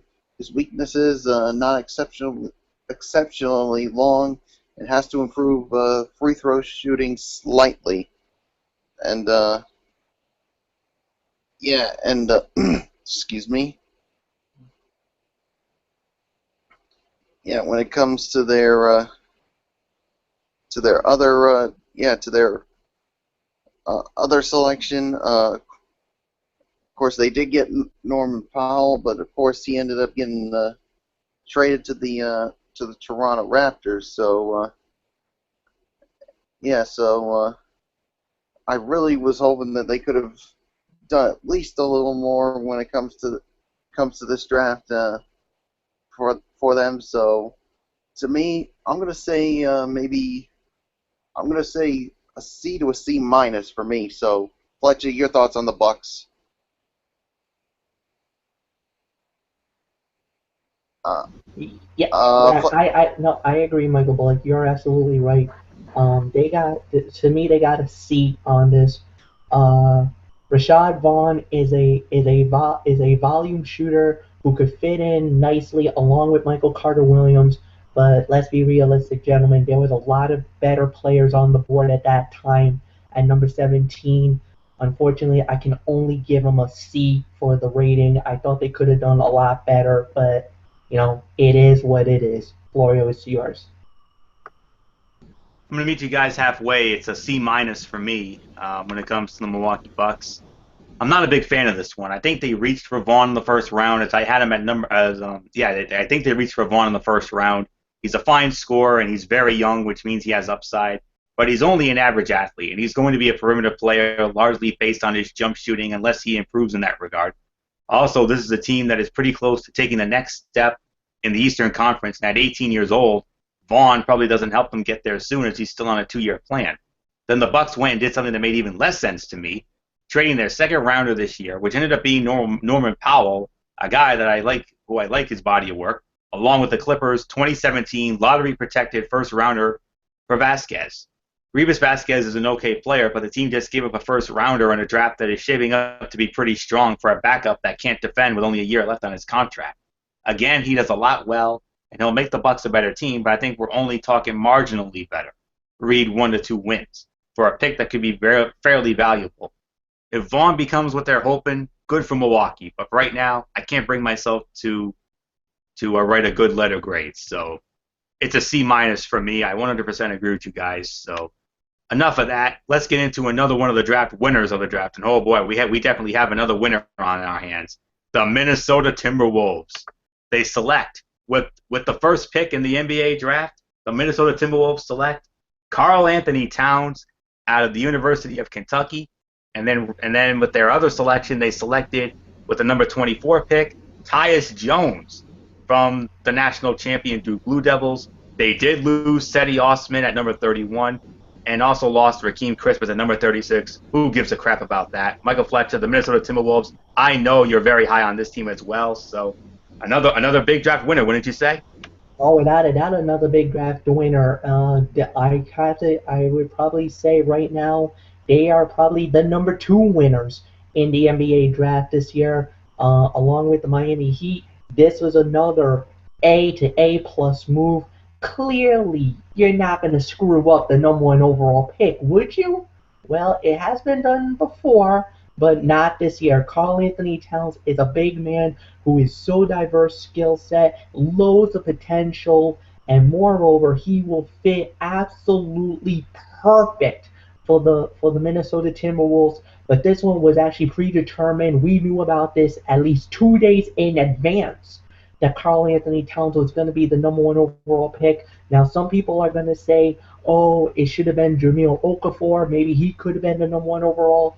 I'm going to tell you right now, guys, they did a lot of evaluating with them, and Flip Saunders really felt like this guy was the perfect player, and I believe Karl Anthony Towns is indeed the perfect fit for the Minnesota Timberwolves. So that was a major victory for them. And then on top of that, to get Tyus Jones, the most outstanding player of the NCAA Men's Final Four, via a trade, is a good backup point guard that they're going to be looking for. And then Ricky Rubio had to do a little bit of some I guess you could say some rookie hazing, saying, hey, Tyrus, congratulations, welcome to my team. I can't wait for you to be holding my bags very soon. Ricky Rubio is the star point guard, no doubt about it. But the thing is, he is very injury prone, so I think Jones will have definitely a great opportunity to play in the NBA and definitely a great opportunity to have some minutes to come off the bench. I think he's a great perimeter shooter, a very good 3-point guy. But this guy is a slasher and a dasher, is what we call him. Basically, you slash right into the paint. He'll go right to the tin and he'll lay it up and in. He basically has such an explosive speed, and if you did not see that, take a look at what he did against Wisconsin in the national championship game. He was one of the reasons why Duke won the national championship that night in Indianapolis back in April, and definitely sent me into a celebrated mood. I was very happy with the way that game ended. So at the end of the day, yes, the Minnesota Timberwolves was definitely a winner. I say between A to A plus is my rating, and the number 2 overall as far as winners in this year's NBA draft. Anthony, it's yours. Absolutely correct on that, Michael Fletcher. Without a doubt, this is another A+ move. It's an A+ for the Minnesota Timberwolves and another one of the top winners of the NBA draft, without a doubt. Here's why. No one improved themselves more in this draft than the Minnesota Timberwolves. Okay, so that's pretty easy to say when they got the number 1 overall pick in the draft. But the Wolves not only got an incredible talent in Karl Anthony Towns, they also picked up a perfect fit for the things they needed most. Needed some rim protection? Towns will provide that. Needed some shooting? He can run pick and pops with Rubio and knock down shots or space the floor by floating out into the mid-range. He'll also provide the post game that Flip Saunders will want out of his center.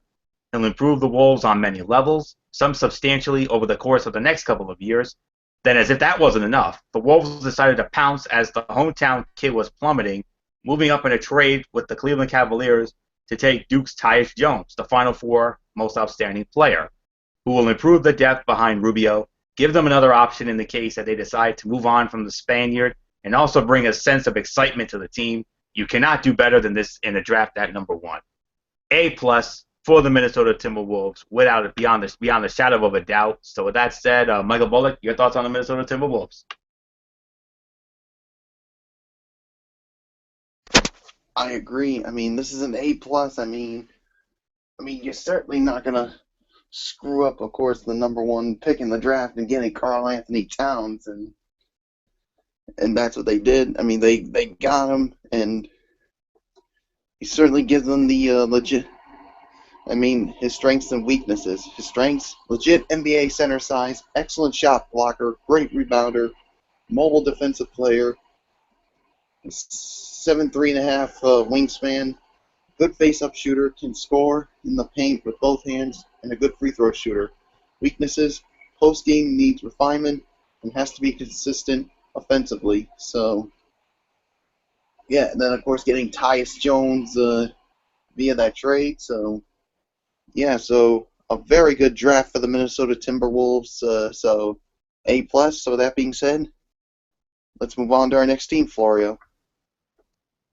We go from one of the top winners of the draft to one of the absolute biggest losers, if not the biggest loser of this NBA draft, in my humble opinion.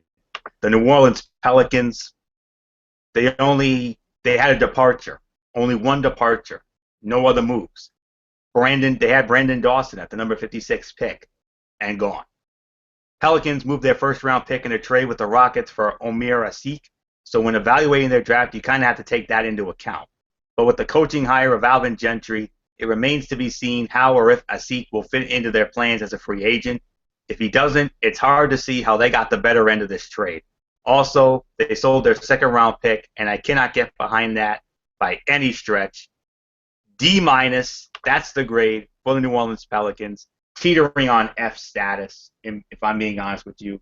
And to me, one of the biggest losers of this NBA draft, if not the biggest loser of them all. So with that said, I'm done. I'm finished with this. Michael Bullock, New Orleans Pelicans, your thoughts? I'm actually going to pull the trigger. I'm going to give this. I'm going to give them an F. I cannot go behind this draft pick that they got here. I mean, I really not down with this at all. And You know what? You really pretty much said anything else. I'm not going to get into any more of this nonsense with what the Pelicans did. So, F for me. I'm done. I'm finished. Fletcher, please go. Uh, fellas, you're about to go absolutely ballistic on me. I give it a B, and here's the reason why. With their only pick, it doesn't make sense to gamble like most teams do in the second round. So the Pelicans got a proven and experienced winner at the college level, and Brandon Dawson. So at the end of the day, yeah, was there some bad moves? Yeah, but here's the thing: the Pelicans made the playoffs last year. They already got a good enough roster to make another playoff run. They're gonna be fine. So for you guys to say D and F and the whole 9 yards, you guys are a bunch of idiots. B is my rating, and I'm sticking to that. Let's move on. Wow. Okay. How in the world are you gonna follow that? Well, I don't think you can. we're gonna try. We're gonna move on to well, we go from one of the biggest losers to another one of the bigger winners, the New York Knicks. The New York Knicks, they select Kristaps Porzingis at number 4, Jerry and Grant at number 19, and Guillermo Hernan Gomez at number 35. They did lose Tim Hardaway Jr. and 2 future second-round picks. So, with that said, Michael Bullock, your thoughts on the New York on one of your Atlantic Division rivals, the New York Knicks?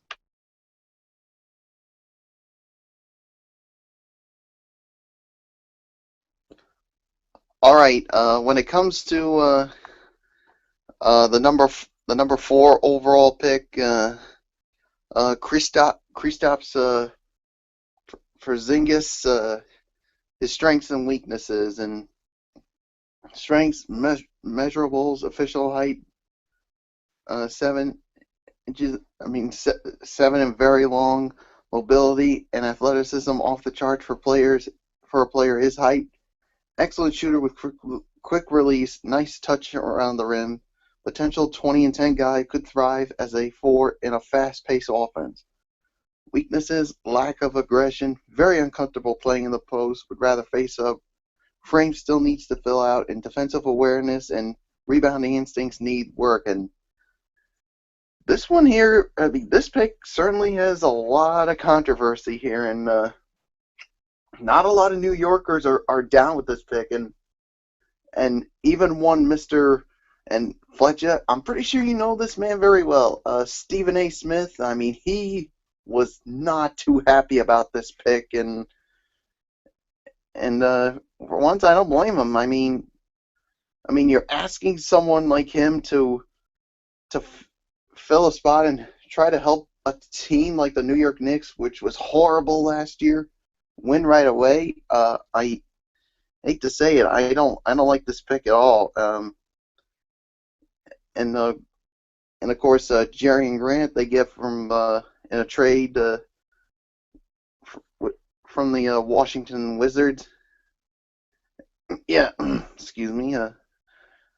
Strengths and weaknesses: explosive athlete, great size for a point guard, excellent passer, great finisher at the rim, great assist to turnover ratio.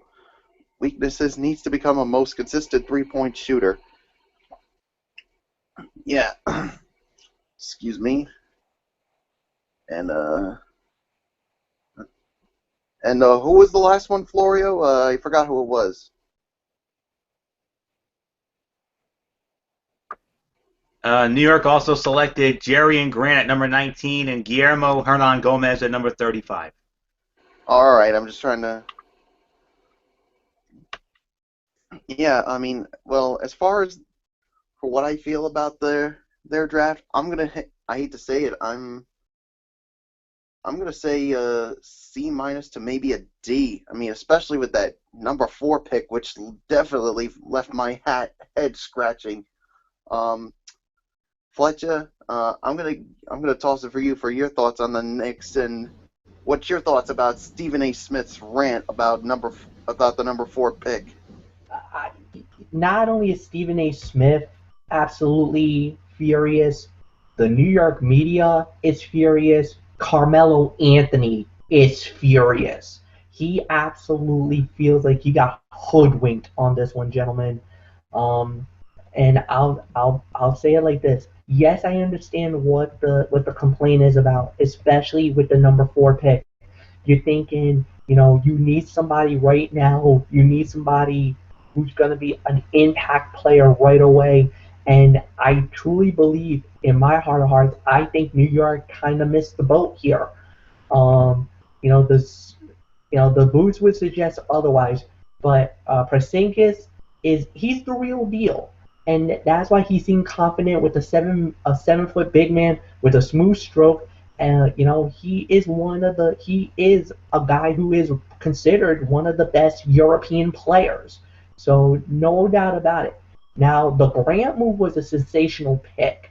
He is a more of a scorer at Notre Dame, and he has good point guard intangibles, and that's one thing that New York really needs, because I thought that they got rid of 2 very good guards via trade, which was Iman Shumpert and J.R. Smith when they both got sent to the Cleveland Cavaliers.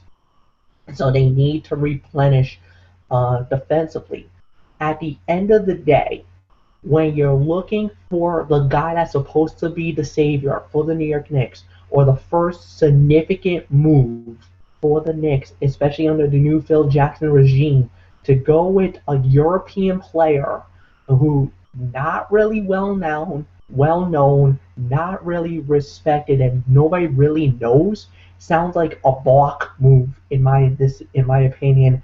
And I'm sorry, but I'm with Michael Bullock on this. This is at least a C to C minus decision, because I believe the New York Knicks could have done a lot better in that outset. So with that said, Anthony, I give it to you. Yeah. Okay. To be honest here, I mean, I know you guys are, right around that area. I thought I heard Bullock right around the B range. I thought that's what I heard from Bullock's end. But yeah. When it comes to the Knicks, I'm gonna be honest. I like this draft for the Knicks. They decided to select a high upside guy in Porzingis, and this is an organization that really needed to swing for the fences.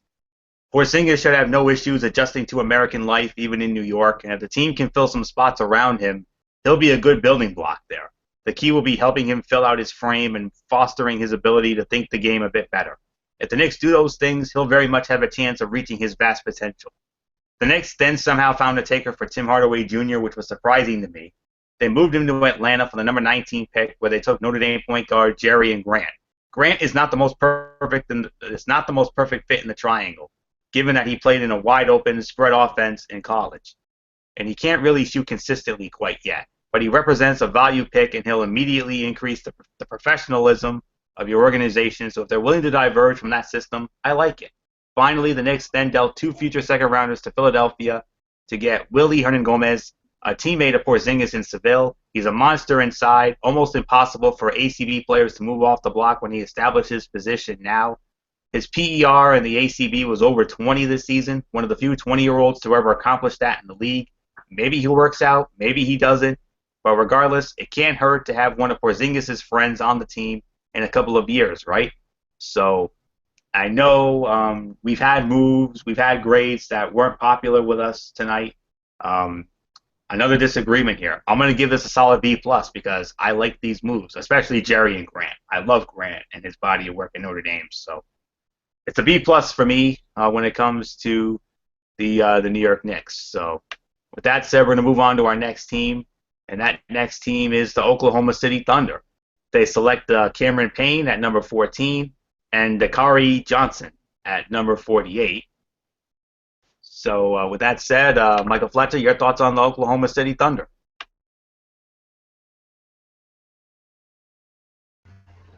All right. As far as Oklahoma City goes, I thought they did a very good job. To get Payne at 14 was actually I thought considered a steal for them, a potentially good pickup for them, where they can definitely work on something greater down the line. I think he is definitely a proven scorer, and plus he could be considered a sleeper of this draft until Billy Donovan and company recognized a mid star a mid major star with a dynamic playmaker suited and will mesh very well with Kevin Durant and with Russell Westbrook. Uh, the Thunder had a missing piece to their puzzle, and Payne was it. Johnson has ability to develop as a solid NBA big man, but he is super underrated because he never blossomed in Kentucky. And remember, Johnson had to deal with so many good, talented players in Kentucky. I mean, if you remember, the Kentucky starting five was basically NBA caliber talent. And when you have guys like Carl Anthony Towns, Stein, and some other fellas, they were so good. And he was basically one. Johnson was really considered an underrated and normally was more of a background type player. But at the end of the day, Oklahoma did very well. I'll give this about an A minus B plus, in my opinion, for their NBA draft. So Anthony, I give it to you. I'm going to give it a solid B. Solid B for the Oklahoma City Thunder. The Thunder just keep on rolling along with solid drafts. I'm not the biggest fan of Payne, having him at number 19. Let me see. Nope. I misread that. Okay. Yeah, just keep rolling along with solid drafts. Not the biggest fan of Payne, but he represents a potentially great fit, both next to Russell Westbrook and occasionally spelling him as a steady scoring guard. Not a bad pick there, and he might be able to really outperform his skill set in that situation. The Thunder then made another pretty solid pick in Dakari Johnson later on. Yeah, he doesn't represent a need in any way, but the Thunder have one of the best developmental organizations in the league, and they'll send him to the Blue in order to see what they can make out of him. Maybe it'll work out, maybe it won't, but it's certainly the type of upside pick on a former top 10 recruit that could pay off. Overall, just another steady, smart draft from the Thunder and Sam Presti. So I'm going to give their efforts a solid B. So solid B for the Oklahoma City Thunder. Michael Bullock, what say you? I'm gonna say B as well. I mean, I like the picks they had. I thought they had a pretty good draft. I mean, Dakari Johnson, he does bring size to the next level for a center, that especially when the team like Kentucky, and then of course when it comes to their Cameron Payne, I mean, he brings speed to the team. So I'm gonna say it's a B. So with that being said, let's move on. And we're going to move on to our next team, and that next team is the Orlando Magic. And they select Mario Hezonja at number 5 and Tyler Harvey at number 51. My grade, B+. Solid B+ for this. Hezonja is exactly what the Magic needed, a perimeter scorer who can really shoot the ball and space the floor. He'll be able to take on the tougher defensive assignments, while he does this thing as a 6'8" basketball savant. If Hezonja is an all-star caliber player like many think he is, the Magic ceiling goes through the roof. The Magic immediately become one of the most fun, must-watch young teams in the NBA this season. In the second round, they took another shooter in Tyler Harvey, the NCAA's leading scorer this season. I'm less sold on Harvey as an NBA player. He's not much of a playmaker, and he really can't defend anyone. It's hard to make it in the NBA if shooting is your only skill, even if you can do it in basically every situation. Maybe Harvey proves me wrong, and he fills a need for the Magic, but I'm skeptical on that one working out. But I love the Hezonja move, so overall, I'm going to give the Orlando Magic a solid B+ for their efforts. So with that said, Michael Bullock, your thoughts on the Orlando Magic? Yeah, I'm gonna give him a B+ as well. I mean, Hezonja, I mean, his strengths, potential galore, very high ceiling, ideal size for a wing, body is NBA ready, advanced fundamentals for his age, passing, shooting, dribbling, cutting, spacing, can be a defensive menace when he is focused, one of the more explosive athletes to come from Europe, extremely confident in his abilities, may have the killer instinct. Weaknesses, turnovers, sometimes makes things more complicated than they need to be. Consistency, can get selfish and take bad shots. Also loses focus on the defense when his offense isn't going. hot-headed, was benched a great deal toward the end of the season due to team issues. He does not get to the free throw line enough. Only 1.1 attempts per game in the EuroLeague. So, yeah. And then when it comes to their excuse me, when it comes to their in Tyler Harvey, they got him from Chicago. His strengths and weaknesses: a great three-point shooter, very good free throw shooter, intelligent, diligent worker, makes contested shots, has a solid mid-range game, and a film room junkie. Weaknesses: not an elite level athlete, and can he defend NBA 2 guards? So, yeah, so B+ for me. So with that being said, Fletch, I give it to you.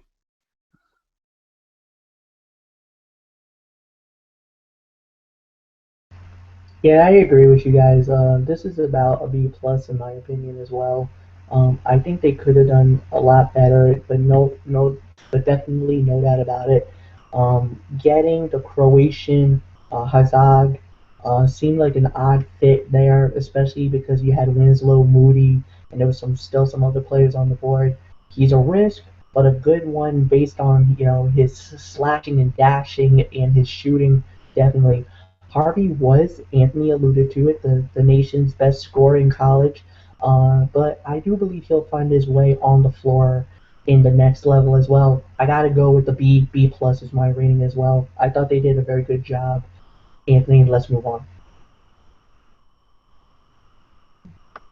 Okay, moving on to our next team, and that is the Philadelphia 76ers. Philadelphia 76ers are our next team. They select Jahlil Okafor from the national champion Duke Blue Devils at number 3, Richaun Holmes at number 37, Arturas Gudaitis at number 47, JP Takoto at number 58, and Luka Mitrovic at number 60. They also acquired 2 future second-round picks. Their only departure, they lost Guillermo Hernan Gomez at number 35. So a lot to digest, I know, but Michael Bullock, you're going to lead it off. Your thoughts on your thoughts on the Philadelphia 76ers and the strengths and weaknesses, if you will. Yeah, I'll describe the strengths and weaknesses. Of course, I love the pick of Jahlil Okafor, of course, from the national champion Duke Blue Devils. Strengths and weaknesses. First, the strengths. Preterm naturally skilled low post scorer, NBA body, 7'5" wingspan, excellent offensive rebounder. Weaknesses: doesn't have great lateral quickness, not an explosive athlete, and needs to improve on his free throw shooting. So, yeah. And then when it comes to some of the who else they got in this draft, trying to Richaun Holmes from Bowling Green. Strengths: length, nearly 7'2" wingspan, and 9-foot standing reach.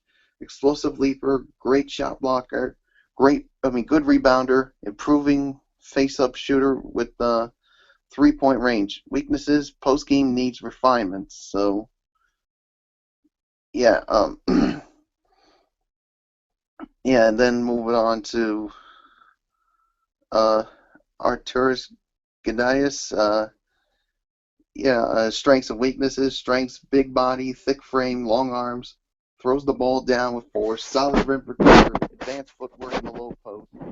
Weaknesses: needs to be more aggressive on the boards, a bit undersized height-wise for a center, and not a shooter. So, yeah. Then of course, when it comes to excuse me, they got JP Takoto. Strengths and weaknesses: explosive NBA level athlete, good rebounder for his position, good passer, playmaker, has potential to be a lockdown defender. Weaknesses: has to get bigger and stronger, free throw shooting, and needs to keep focused. And then of course, they had to get the last pick in the draft, number 60.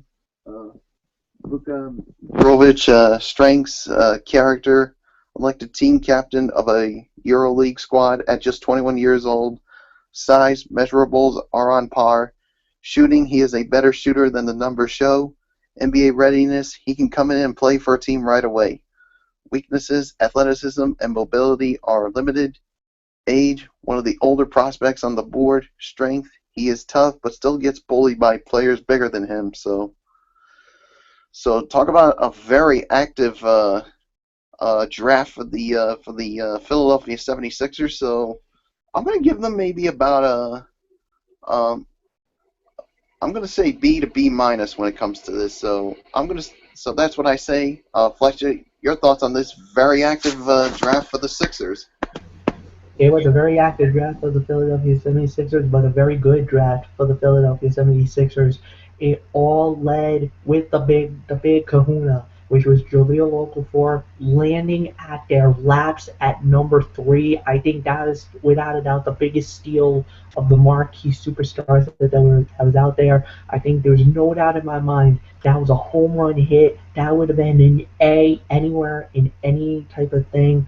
However, they did make some other picks that, they were good picks. They were solid picks.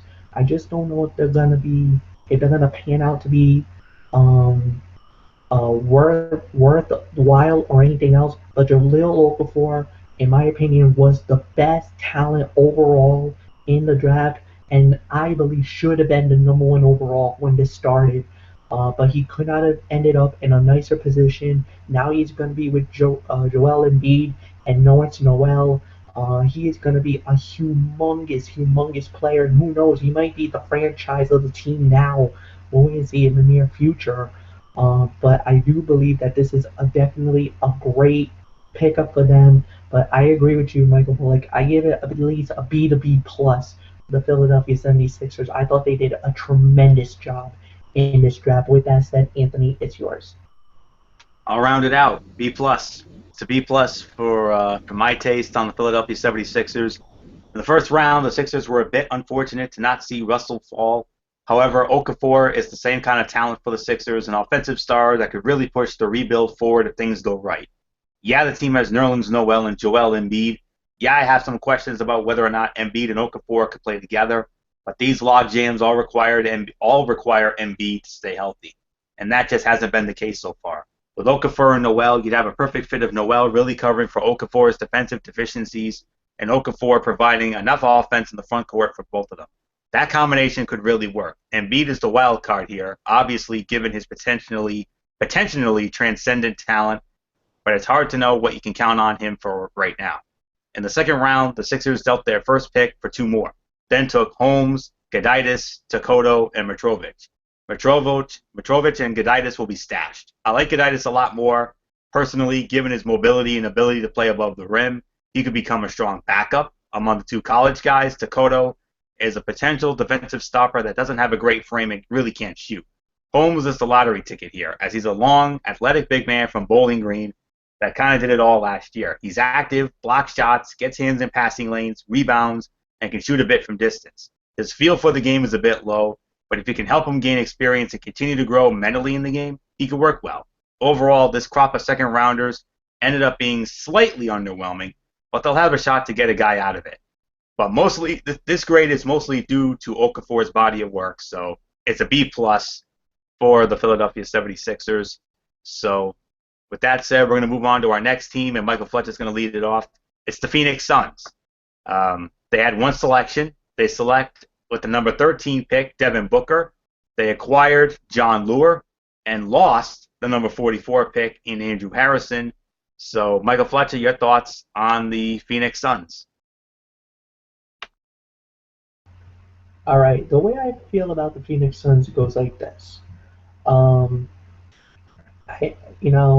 Drafting the Kentucky backcourt wasn't a bad strategy. Devin Booker has a Klay Thompson potential with his shooting ability. Now, Andrew Harrison, who was originally selected, however, they did trade him away, would have improved on his decision-making over 2 years with the contacts with the Wildcats at a 6'5", and had the framework to be a decent backup immediately for any team. Unfortunately, like we said, Harrison did get traded away at pick number 44. They did lose that pick. However, they did get Devin Booker, which was pretty good. So at the end of the day, I can only give this about a B to B minus for the Phoenix Suns.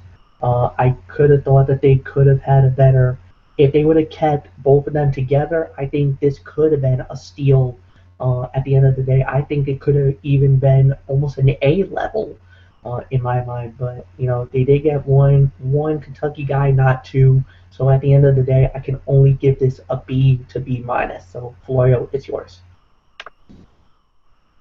Yeah, I'm going to give it a solid B as well. Michael Flett is absolutely correct on this one. I'm going to meet him halfway. I'm just going to give it a straight up solid B. This is a solid, if unspectacular, night. Booker will fit in really well in small lineups next to Eric Bledsoe and Brandon Knight. He'll help to space the floor and open up the lane for those two slashing and carving up the floor. Booker is a great mover without the ball and can get his shot off on the move when stationary, off the catch, or off the dribble. It also comes at a position of need, as Gerald Green will likely leave in free agency, and the Suns will be left with guys like Booker, Reggie Bullock, T.J. Warren, and Archie Goodwin to take over. I'm not sure Booker ends up being the most ready of those guys, but I think he has the most upside in the modern NBA. It'll be a youth movement in Phoenix there, so the more guys they have, the merrier. In the second round, they traded the number 44 pick for Lure, a decent depth floor stretcher, not the worst move for an organization that has always found good use for them. So it's a solid B for me when it comes to the Phoenix Suns. So, Michael Bullock, your thoughts on the Phoenix Suns, and let's have the strengths and weaknesses of those guys if you have them. All right. Yeah, I give it a B as well. When it comes to the Phoenix Suns draft, when it comes to Devin Booker, strengths and weaknesses. Strengths: great three-point shooter, quick release, a very good free throw shooter, improved his on-the-bounce game, high basketball IQ, good shot selection, and good size. Weaknesses: not an explosive athlete, and can he defend NBA two guards? So, yeah, I do agree. B for me. So with that being said, Floria, let's move on to our next team. And that next team is the Portland Trailblazers, guys. The Portland Trailblazers, they select Pat Connaughton out of the University of Notre Dame with the number 41 pick, and Daniel Diaz with the number 54 pick. They acquired Mason Plumlee, but they did lose Rondae Hollis Jefferson at number 23 and Steve Blake. So I'm going to take this one, Portland Trailblazers, my grade, B-, and here's why. I'm not sure exactly what to make of the Trailblazers' moves over the last few days. It seems to me like they're gearing up for a potential mass exodus in the front court as they acquired Noah Vonleh and Gerald Henderson for Nicholas Batum, and then made a move for another young big man in Mason Plumlee, using their first-round pick as bait. Plumlee is an athletic guy that will provide insurance if Robin Lopez leaves, and all LaMarcus Aldridge to an extent, and that's worth something. Plumlee is probably pretty close to being what he is at this point, given that he'll turn 26 this year, and he did not fit in with Lionel Hollins. Maybe a new start helps him and can make him a solid starter if things go right. If not, at least he's a solid rotational big, and that's all you can ask for at number 23. In the other half of the trade, Portland got rid of the 1 year left on Blake Steele for a wild card in Connaughton, a tough, physical shooting wing that is an awesome athlete. He'll always give you 100% at the very least. Not a bad choice, although the jury will be out on the main part of the trade. Finally, the Blazers also bought the number 54 pick from the Utah Jazz and grabbed Daniel Diaz, a tough stretch four type that knocked down 41% of his threes in the ACB this season and can rebound. Although he's a bit undersized, I like this move. So for me, my grade for the Portland Trailblazers is a B-. So with that said, Michael Bullock, your thoughts on the Portland Trailblazers and the strengths and weaknesses? I agree. It's a B- when it comes to this draft for the Portland Trailblazers. Yeah. Let me. Like I said, they did lose Rondae Hollis Jefferson after he was traded to the Brooklyn Nets. But Yeah, and of course, yeah. Hold on a second. I'm just trying to. Who was it that they also got? I'm trying to find out who else they got.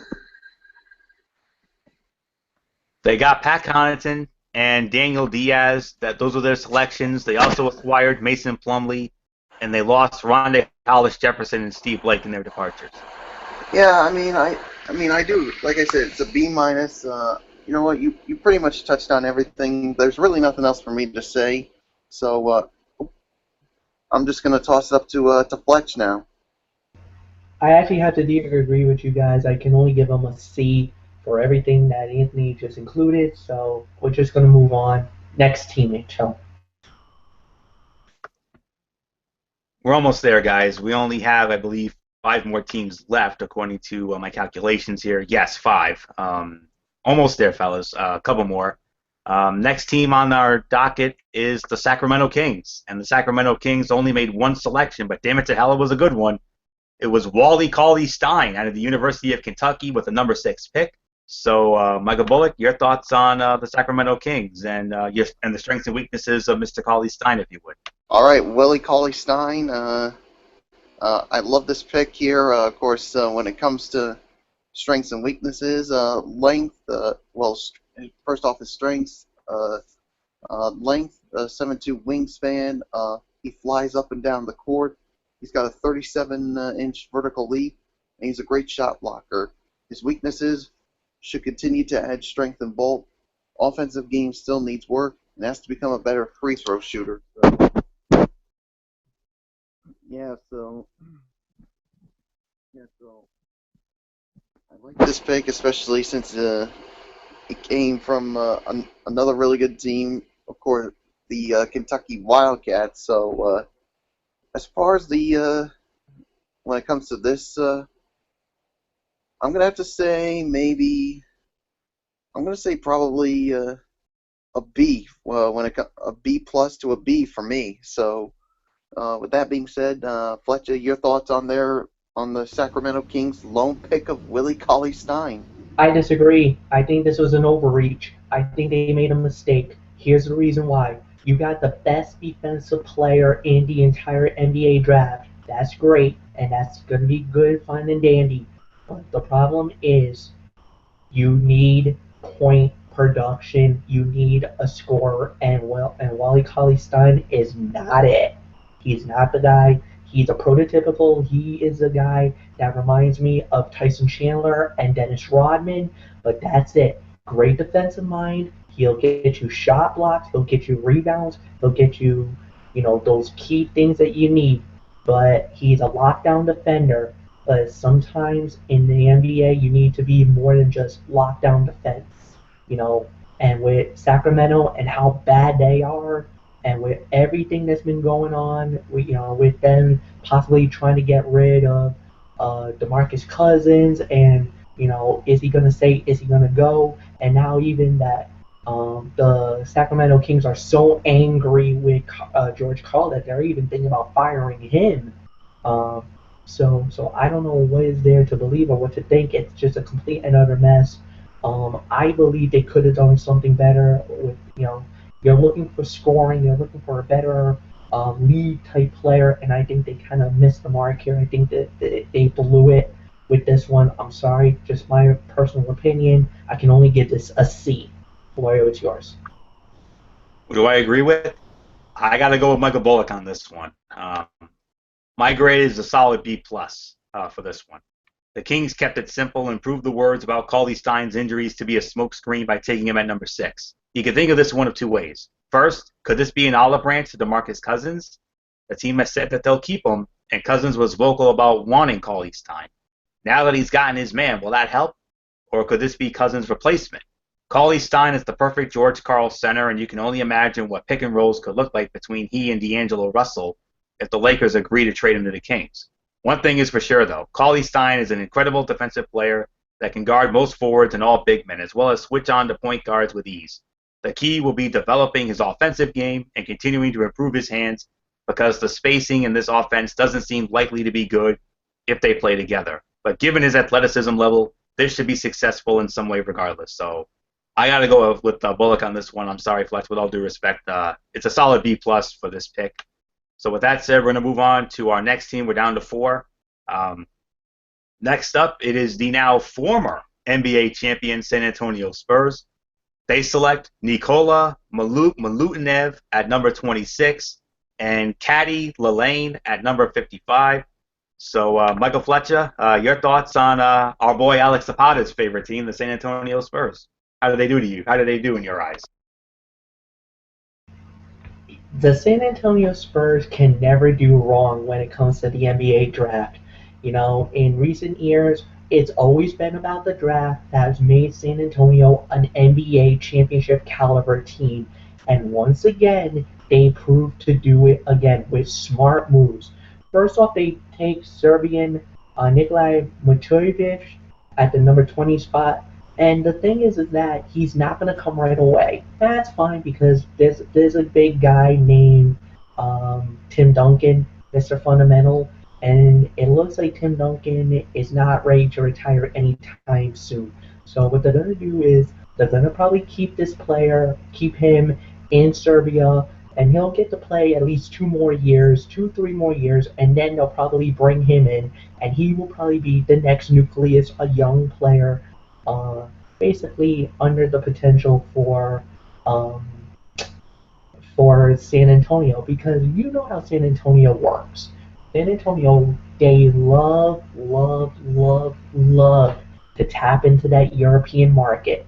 They got De Gorlo from France. That's where they got Tony Parker, Manu Ginobili from, and these are the moves that they always do that makes San Antonio so good.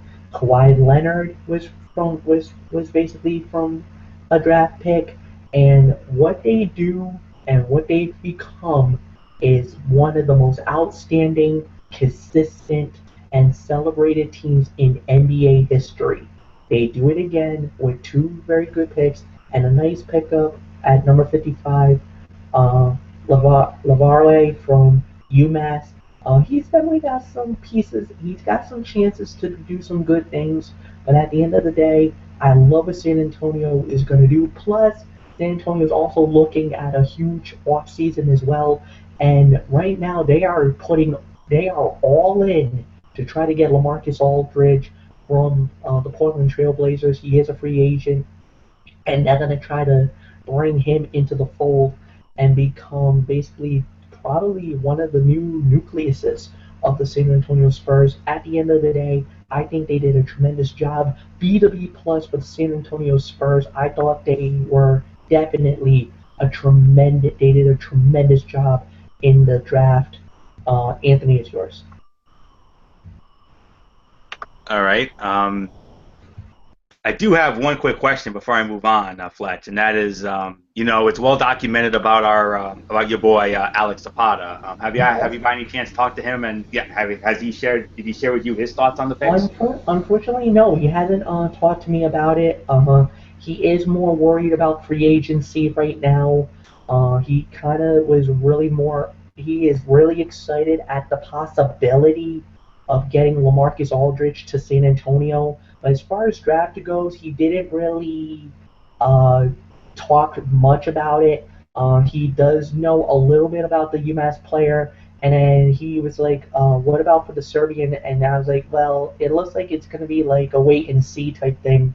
And he kind of feels the same way. It's a wait and see, but he was very more optimistic about their second round pick. But like I said, he's more worried about free agency now, so he's basically moved on from the draft. Now he's looking towards free agency and hoping that San Antonio makes some moves, because he was really upset with San Antonio last season not making any moves, and he was like, because of that, he felt like they didn't deserve to win the NBA title last year.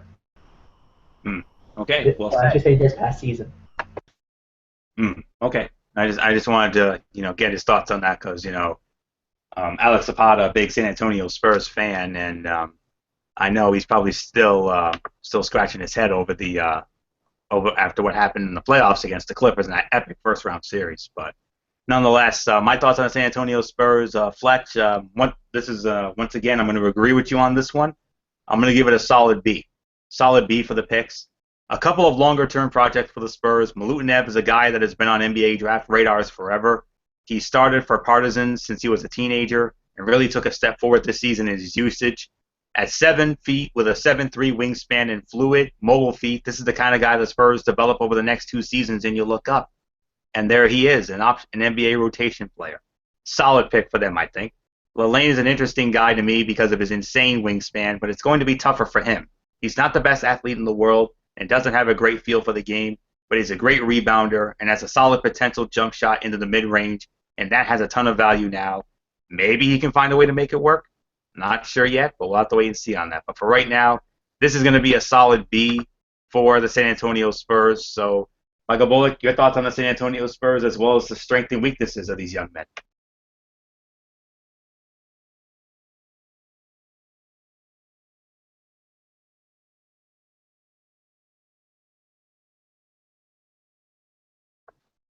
Michael Bullock. Sorry about that. I forgot to unmute my mic again. Sorry about that, guys. Yeah. When it comes to the San Antonio Spurs with what they did in the draft, yeah. What did you give it again? Well, for your grade. I gave it a solid B. Yeah, that's where I would go, a B as well. As far as the strengths and weaknesses, when to Nikola Milutinov, his strengths is excellent jump shooter, will eventually be able to shoot threes, height and long arms, started for one of the best teams in Eastern Europe at only 19 years old, mature for age, smart player with high basketball IQ, has a nice array of scoring moves and operates well out of the pick and roll. Weaknesses, very thin, needs to add more muscle, not a very good rim protector. Shooting numbers were significantly worse in Eurocup, problems with tougher competition. Yeah, so then when it comes to the next pick, who they had in the Kenny Lalane from Massachusetts. Strengths and weaknesses. First off, his strengths: length, 7'5" wingspan, excellent shot blocker, good rebounder on both ends, has some low post scoring skills, decent footwork. Weaknesses: has to continue to refine face-up game, needs to get stronger. Free throw shooting has to improve. Poor assist to turnover ratio. So, yeah, B for me. So with that being said, let's move on, Florio. 3 teams left, and the first of our final 3 teams is the final team of the Atlantic Division, the Toronto Raptors. The Toronto Raptors select Delon Wright at number 20 and Norman Powell at number 46. They also acquired the 2017 Los Angeles Clippers first-round pick. They did lose, however, lose Grievous Vasquez. So I'll start it off with the Toronto Raptors. I'm going to give it a B+. And here's the reason. Everything I said about not liking things for the Milwaukee Bucks goes the opposite here. The Raptors essentially replaced Vasquez at number 20 this year with a far cheaper backup point guard in Delon Wright, a move that could help them retain Amir Johnson. For their trouble, they scored an extra first-round pick in what is shaping up to be the deep 2017 draft. Yeah, it's lottery protected, but they got a first-rounder for a guy that likely would not have been with the Raptors 380 days from now when the 2016 free agency period hits. They also picked up Norman Powell, a guy that I am a very big fan of due to his athleticism, motor, heart, and attitude. This guy is a terror defensively, with a 6'4" frame and a near 7-foot wingspan, while being built like a safety. He'll need to either become a slasher or a shooter on offense, but for me, this is a pretty easy win. It's a B+ for the Toronto Raptors. So, Michael Bullock, your thoughts as well as the strengths and weaknesses of the Toronto Raptors picks.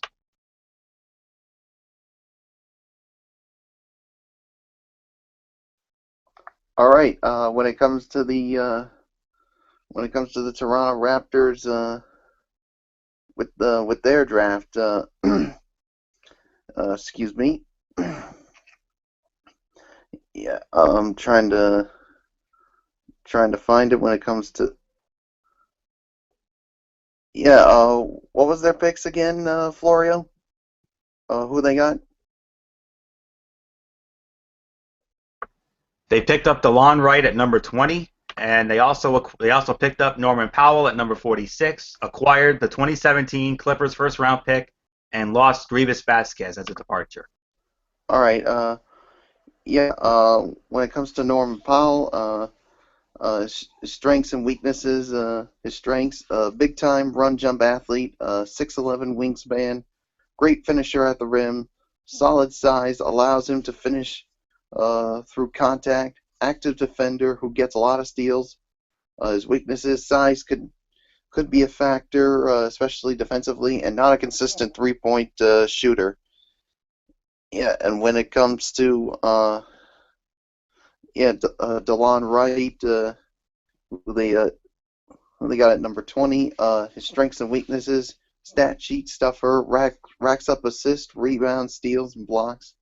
Shoots a high percentage from the field. Big time competitor, great teammate, great size for his position. Weaknesses: needs to continue working on his perimeter shot. Has to gain strength and bulk. So yeah, so what did you give him, Florio, for a grade? I gave it a B plus, Michael Bullock. What do you think? Yeah, I say B plus is the correct grade for them. So with that being said, Fletcher, your thoughts on the Toronto Raptors? Well, the thing is with Toronto, and I'm going to be real blunt with you guys, I do agree that it is a B or B plus. I'll do that. They traded Grievous Vasquez to make room for an NBA-ready point guard in Wright, and Norman Powell at 46 has athleticism and ample experience from UCLA. So those are two very good players that they can work with. No doubt about it. B plus is my rating. Let's move on. We only got a couple of teams left. Yep, you are correct on that, Michael Fletcher. We have two teams left, and one of those teams, our next team, happens to be our friend Al Braderson's favorite team, the Utah Jazz. The Utah Jazz select Trey Lyles out of the University of Kentucky at the number 12 pick, and also selected at number 42, Olivier Hanlon. They did, however, lose Daniel Diaz at number 54. So, Michael Bullock, your thoughts as well as strengths and weaknesses of all involved with the Utah Jazz, our friend Al Braderson's team. What do you think? All right. When it comes to Trey Lyles, his strengths: 7'4" wingspan, good offensive skills, understands the game, competes, versatile, good jump shot mechanics, effective post scoring skills. Weaknesses: not an elite level athlete, needs to become a more consistent perimeter threat. So yeah, so that's all when it comes to their pick in, of course, Trey Lyles. Then when it comes to their other pick is Oliver Hanlon, yeah, a shooting guard from Boston College. Strengths and weaknesses: his strengths: can play either guard spot, makes threes, gets to the basket and gets fouled. Good free throw shooter and good passer. His weaknesses: not ideal shooting guard size. So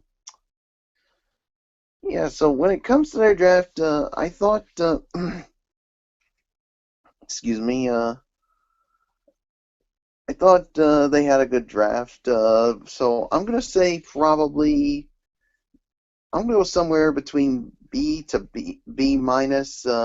Maybe I'll even go as far as to maybe say a C. So it's somewhere between those lines. So Fletch, your thoughts on the Utah Jazz?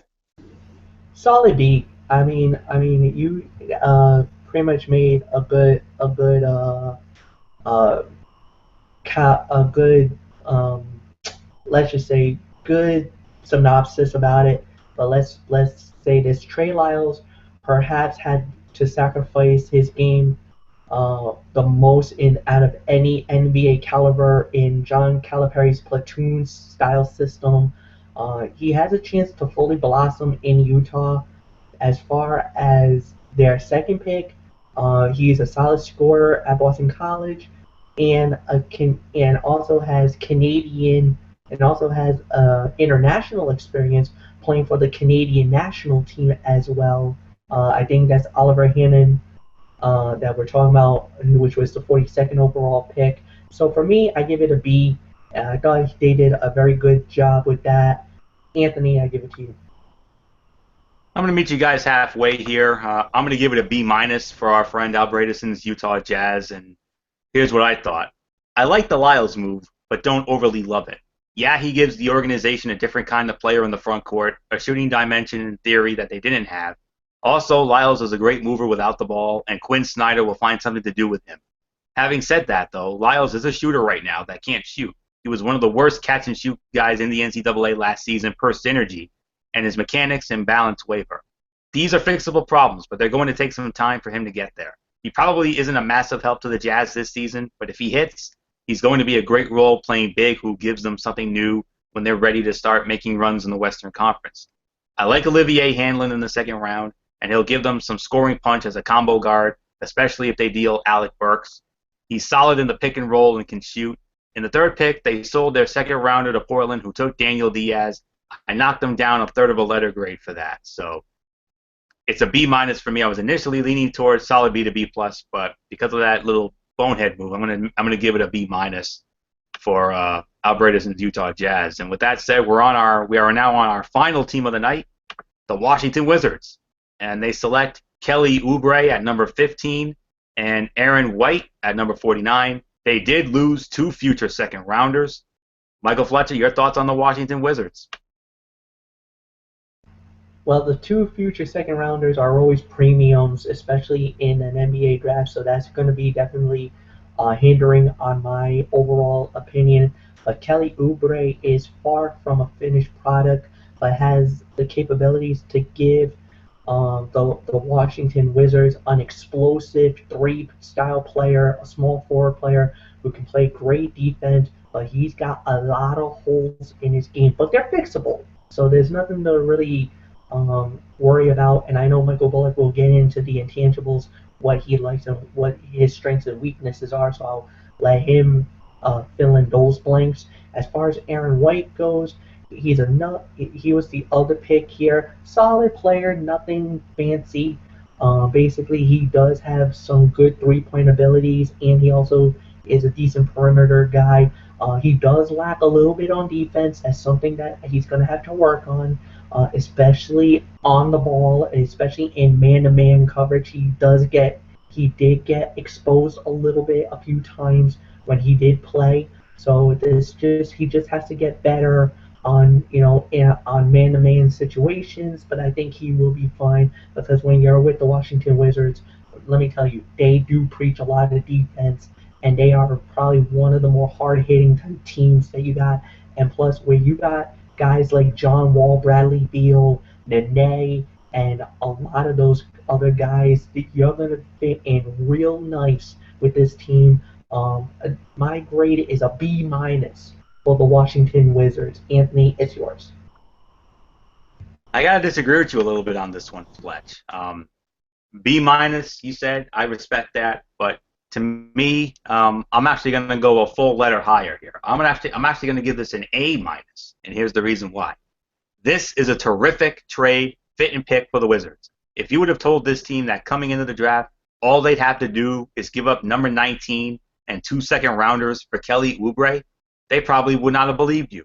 This was an easy decision, and it's one that could really pay off down the road. Oubre is such a terrific talent, and if he can harness some of his swagger and confidence into good, he's possibly an all-star.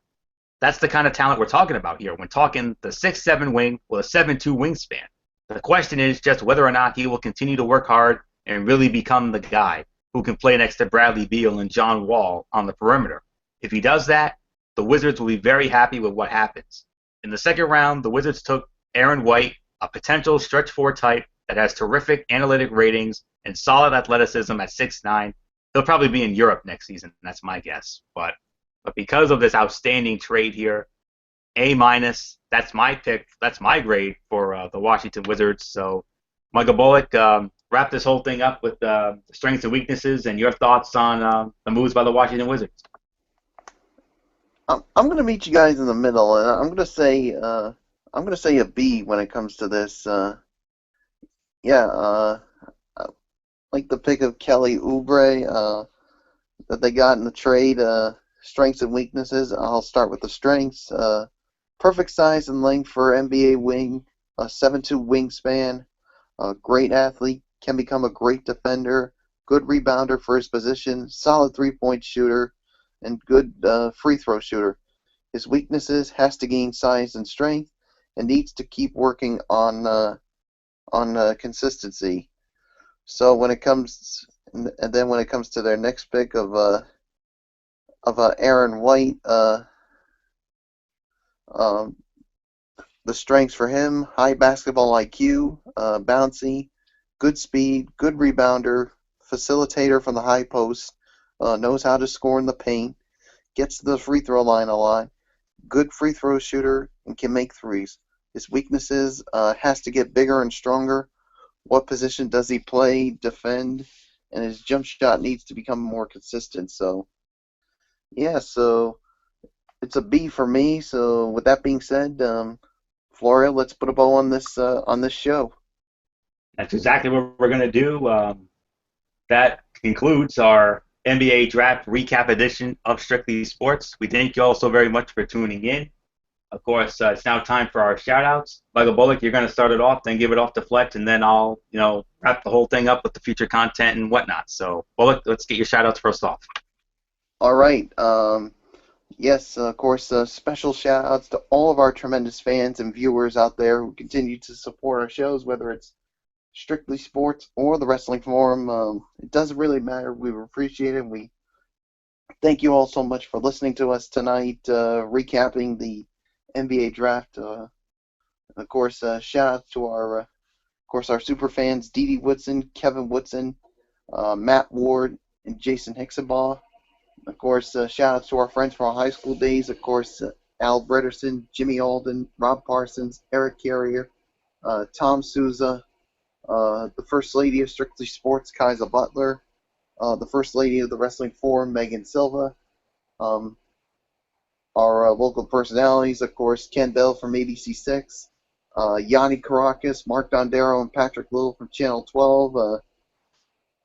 And of course, Yanni Caracas and Patrick Little, I got to give kudos to them because they did preview the CVS Health Charity Classic that's going to be coming up starting this weekend over at the Rhode Island Country Club in Barrington. So they did a really good job with the preview show. So shout out to them. And then, of course, to Frank Carpano and Joe Chiata from NBC 10. Jenny Dell from, of course, formerly of Nesson, now it's CBS. Of course, our personalities from ESPN. Of course, starting off with the ladies, of course, Sarah Walsh, Lindsay Zarniak, Lisa Kearney, Jane McCarthy, Jamie Sire, Linda Cohn, and of course, also Hannah Storm, and of course, the gentleman from ESPN, of course, Robert Flores, Jonathan Coachman, Todd Grisham, and all the other people at ESPN, and of course from Fox Sports, Aaron Andrews, Carissa Thompson, Julie Stewart-Banks, Jill Arrington, and of course Katie Nolan from, of course, one of the people that used to work on Crowd Goes Wild. Definitely missed that show. And of course, our friends from the Road Show. Of course, the former co-host Mary Larson and Megan Mooney.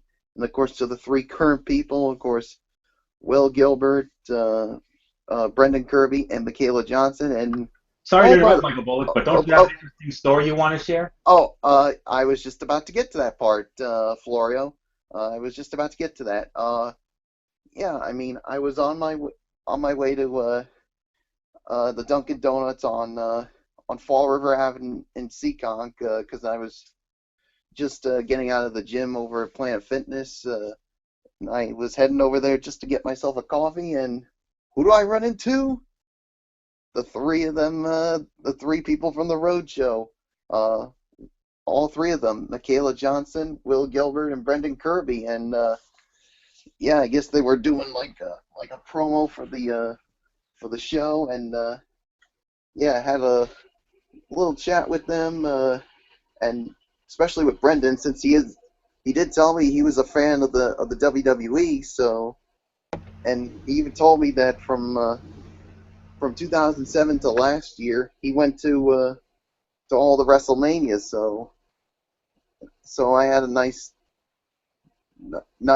talk with them, and yeah, so hopefully we get to see that promo that they did. And of course, I stopped for, of course, also I had a few pictures that I took with them, including one that I sent Anthony Florio last night. So yeah, it was nice to get a picture with all three of them. So yeah, continued success to all three of them. So yeah, that's pretty much gonna do it for me. So might see you guys Monday night on the Wrestling Forum, because I did talk to Florio about this. I'm leaving for a trip to New Hampshire tomorrow morning.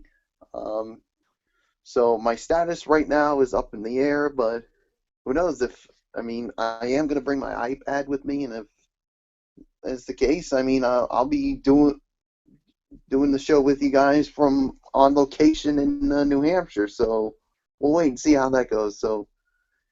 So either way, this is Mike Bullock saying, of course, thank you all so much for listening to us. And of course, you know the routine. Thumbs up. Talk to you later. Yeah, throw it up Fortune 4 style. Bye for now, and enjoy the rest of your weekend, my friends. And of course, God bless and be good to each other. And with that being said, Fletcher, your shout outs. Yes, indeed. First off, I want to say thank you to all the great fans out there for listening to us tonight. Basically, I hope you guys enjoyed the show. Of course, to all my friends, all the super fans out there, you guys already know who you guys are, so I'm not going to go too much into that. To my friends in the junior high and high school days, you guys already know who you guys are. Especially to the 2184 crew, love you guys as always. And then that's normally it for me. So until then, I'll see you guys on Monday night because I will be in the house for that show.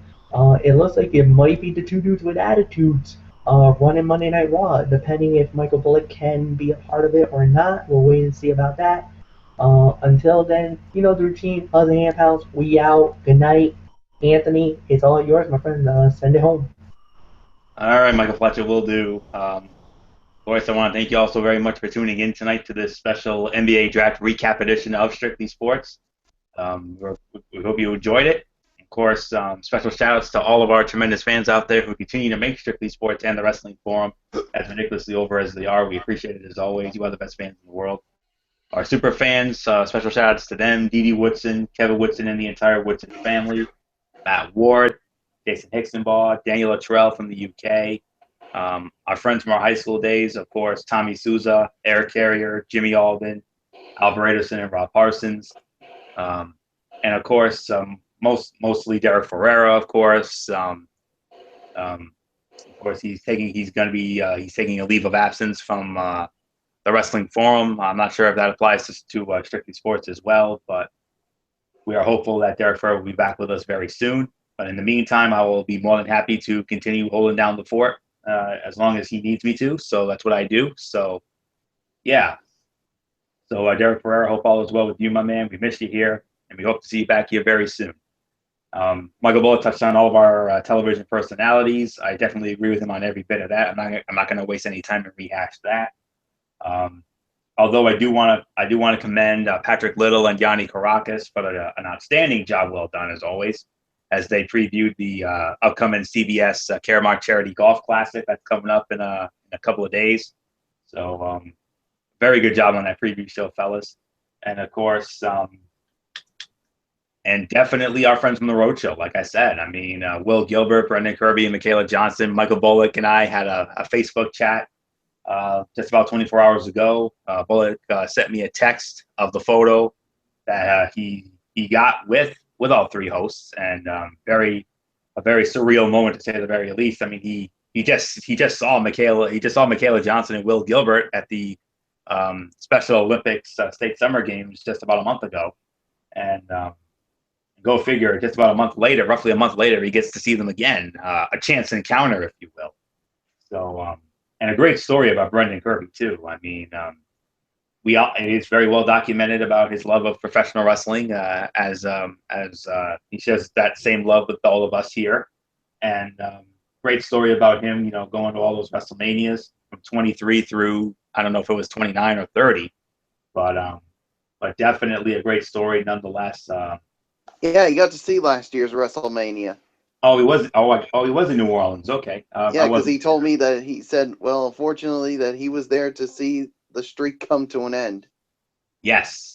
Okay, so he was there for that. All right. So every WrestleMania from 23 to 30, not bad, because a lot of those shows were very good. The only shows that really, really weren't all that good out of that select group, I would have to say, was 27 and 29. But other than that, all those other WrestleManias I thought were really good. Although 25 was a mixed bag for me. But nonetheless, you got to see the greatest WrestleMania of all time, from the streak ending to the opening promo with Hogan, Rock, and Austin. And of course, our favorite moment from WrestleMania 30, of course, when Daniel Bryan won the WWE World Heavyweight Championship, the Miracle on Bourbon Street. So that's all there is to say about that. But yes, and also a shout out to Brendan Kirby as well, because if you didn't see the show on Monday, he did a via satellite interview with the host of Tough Enough, Chris Jericho, and I thought he did an outstanding job with that. So yeah, definitely major shout out to Brendan Kirby, and Brendan Kirby also did a great job today. He was on the road at Slater Mill up in Pawtucket as part of the Road Shows on the Road series. I thought he did a very good job with that as well. So yeah, major props to Brendan Kirby, no doubt. Big ups to Brendan Kirby without question. And also the same can be said for Will Gilbert and Michaela Johnson. I mean, those three just work so well together, and their chemistry is just off the charts. And that's why that show is just so damn fun to watch every day. And that's why, hands down, it is the best morning show in all of New England. So that's all there is to about that. And of course, our other special shout outs, of course, to Lindsay McCormick and Stata Sorrell. Hope to see some new content from them very soon, especially Stata Sorrell. It's been forever and a day since she's had any new content. We probably won't get anything new from her until probably right around the start of the college football season within the next 2 to 3 months or so. And of course, last but not least, my extra special shout out, of course, to my church family at Oasis of Grace Ministries on 464 Silver Spring Street in Providence. If you need a church home, check them out. They're wonderful. Pastors Carl and Lucille Russo, they're just outstanding, wonderful folks. Their Sunday services at 10 a.m. Sunday mornings. Their Bible studies on Wednesday nights at 7 o'clock. And they did have Friday services, but they haven't had any Friday services over the last few weeks. And I have a very special event that I'm going to be attending later this morning up at Frank's Restaurant in Lincoln, Rhode Island, a men's breakfast. It's a men's breakfast for the men of the church. Definitely looking forward to seeing my brotherhood over there.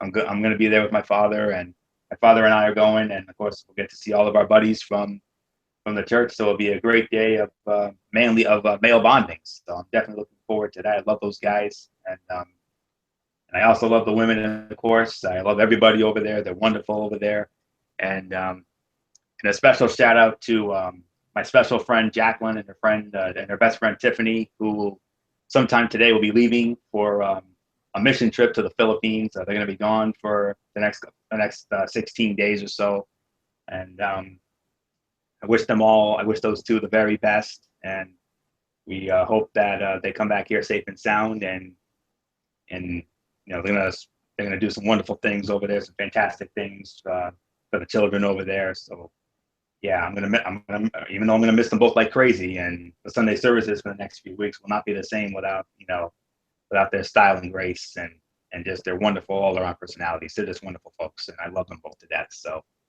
yeah, special shout out to you ladies, and I miss you both, and I can't wait to see you again very soon. So All right, that's going to do it for this edition of Strictly Sports. Of course, future content. Of course, Monday night, the Wrestling Forum. Of course, I'll be here, Michael Fletcher. Two of us will be there, no doubt about it. We'll see about Michael Bullock. Hopefully, he can join us. If he can, that's wonderful. If not, that's okay. Family vacation, that's more than understandable. And next Friday, there will not be a Strictly Sports. There will be no Strictly Sports next Friday night due to the 4th of July holiday. So our next Strictly Sports show will be in 2 weeks on July 10th, Friday, July 10th. That's when we'll have our next edition of Strictly Sports. But we will be back with you this Monday night for the Wrestling Forum.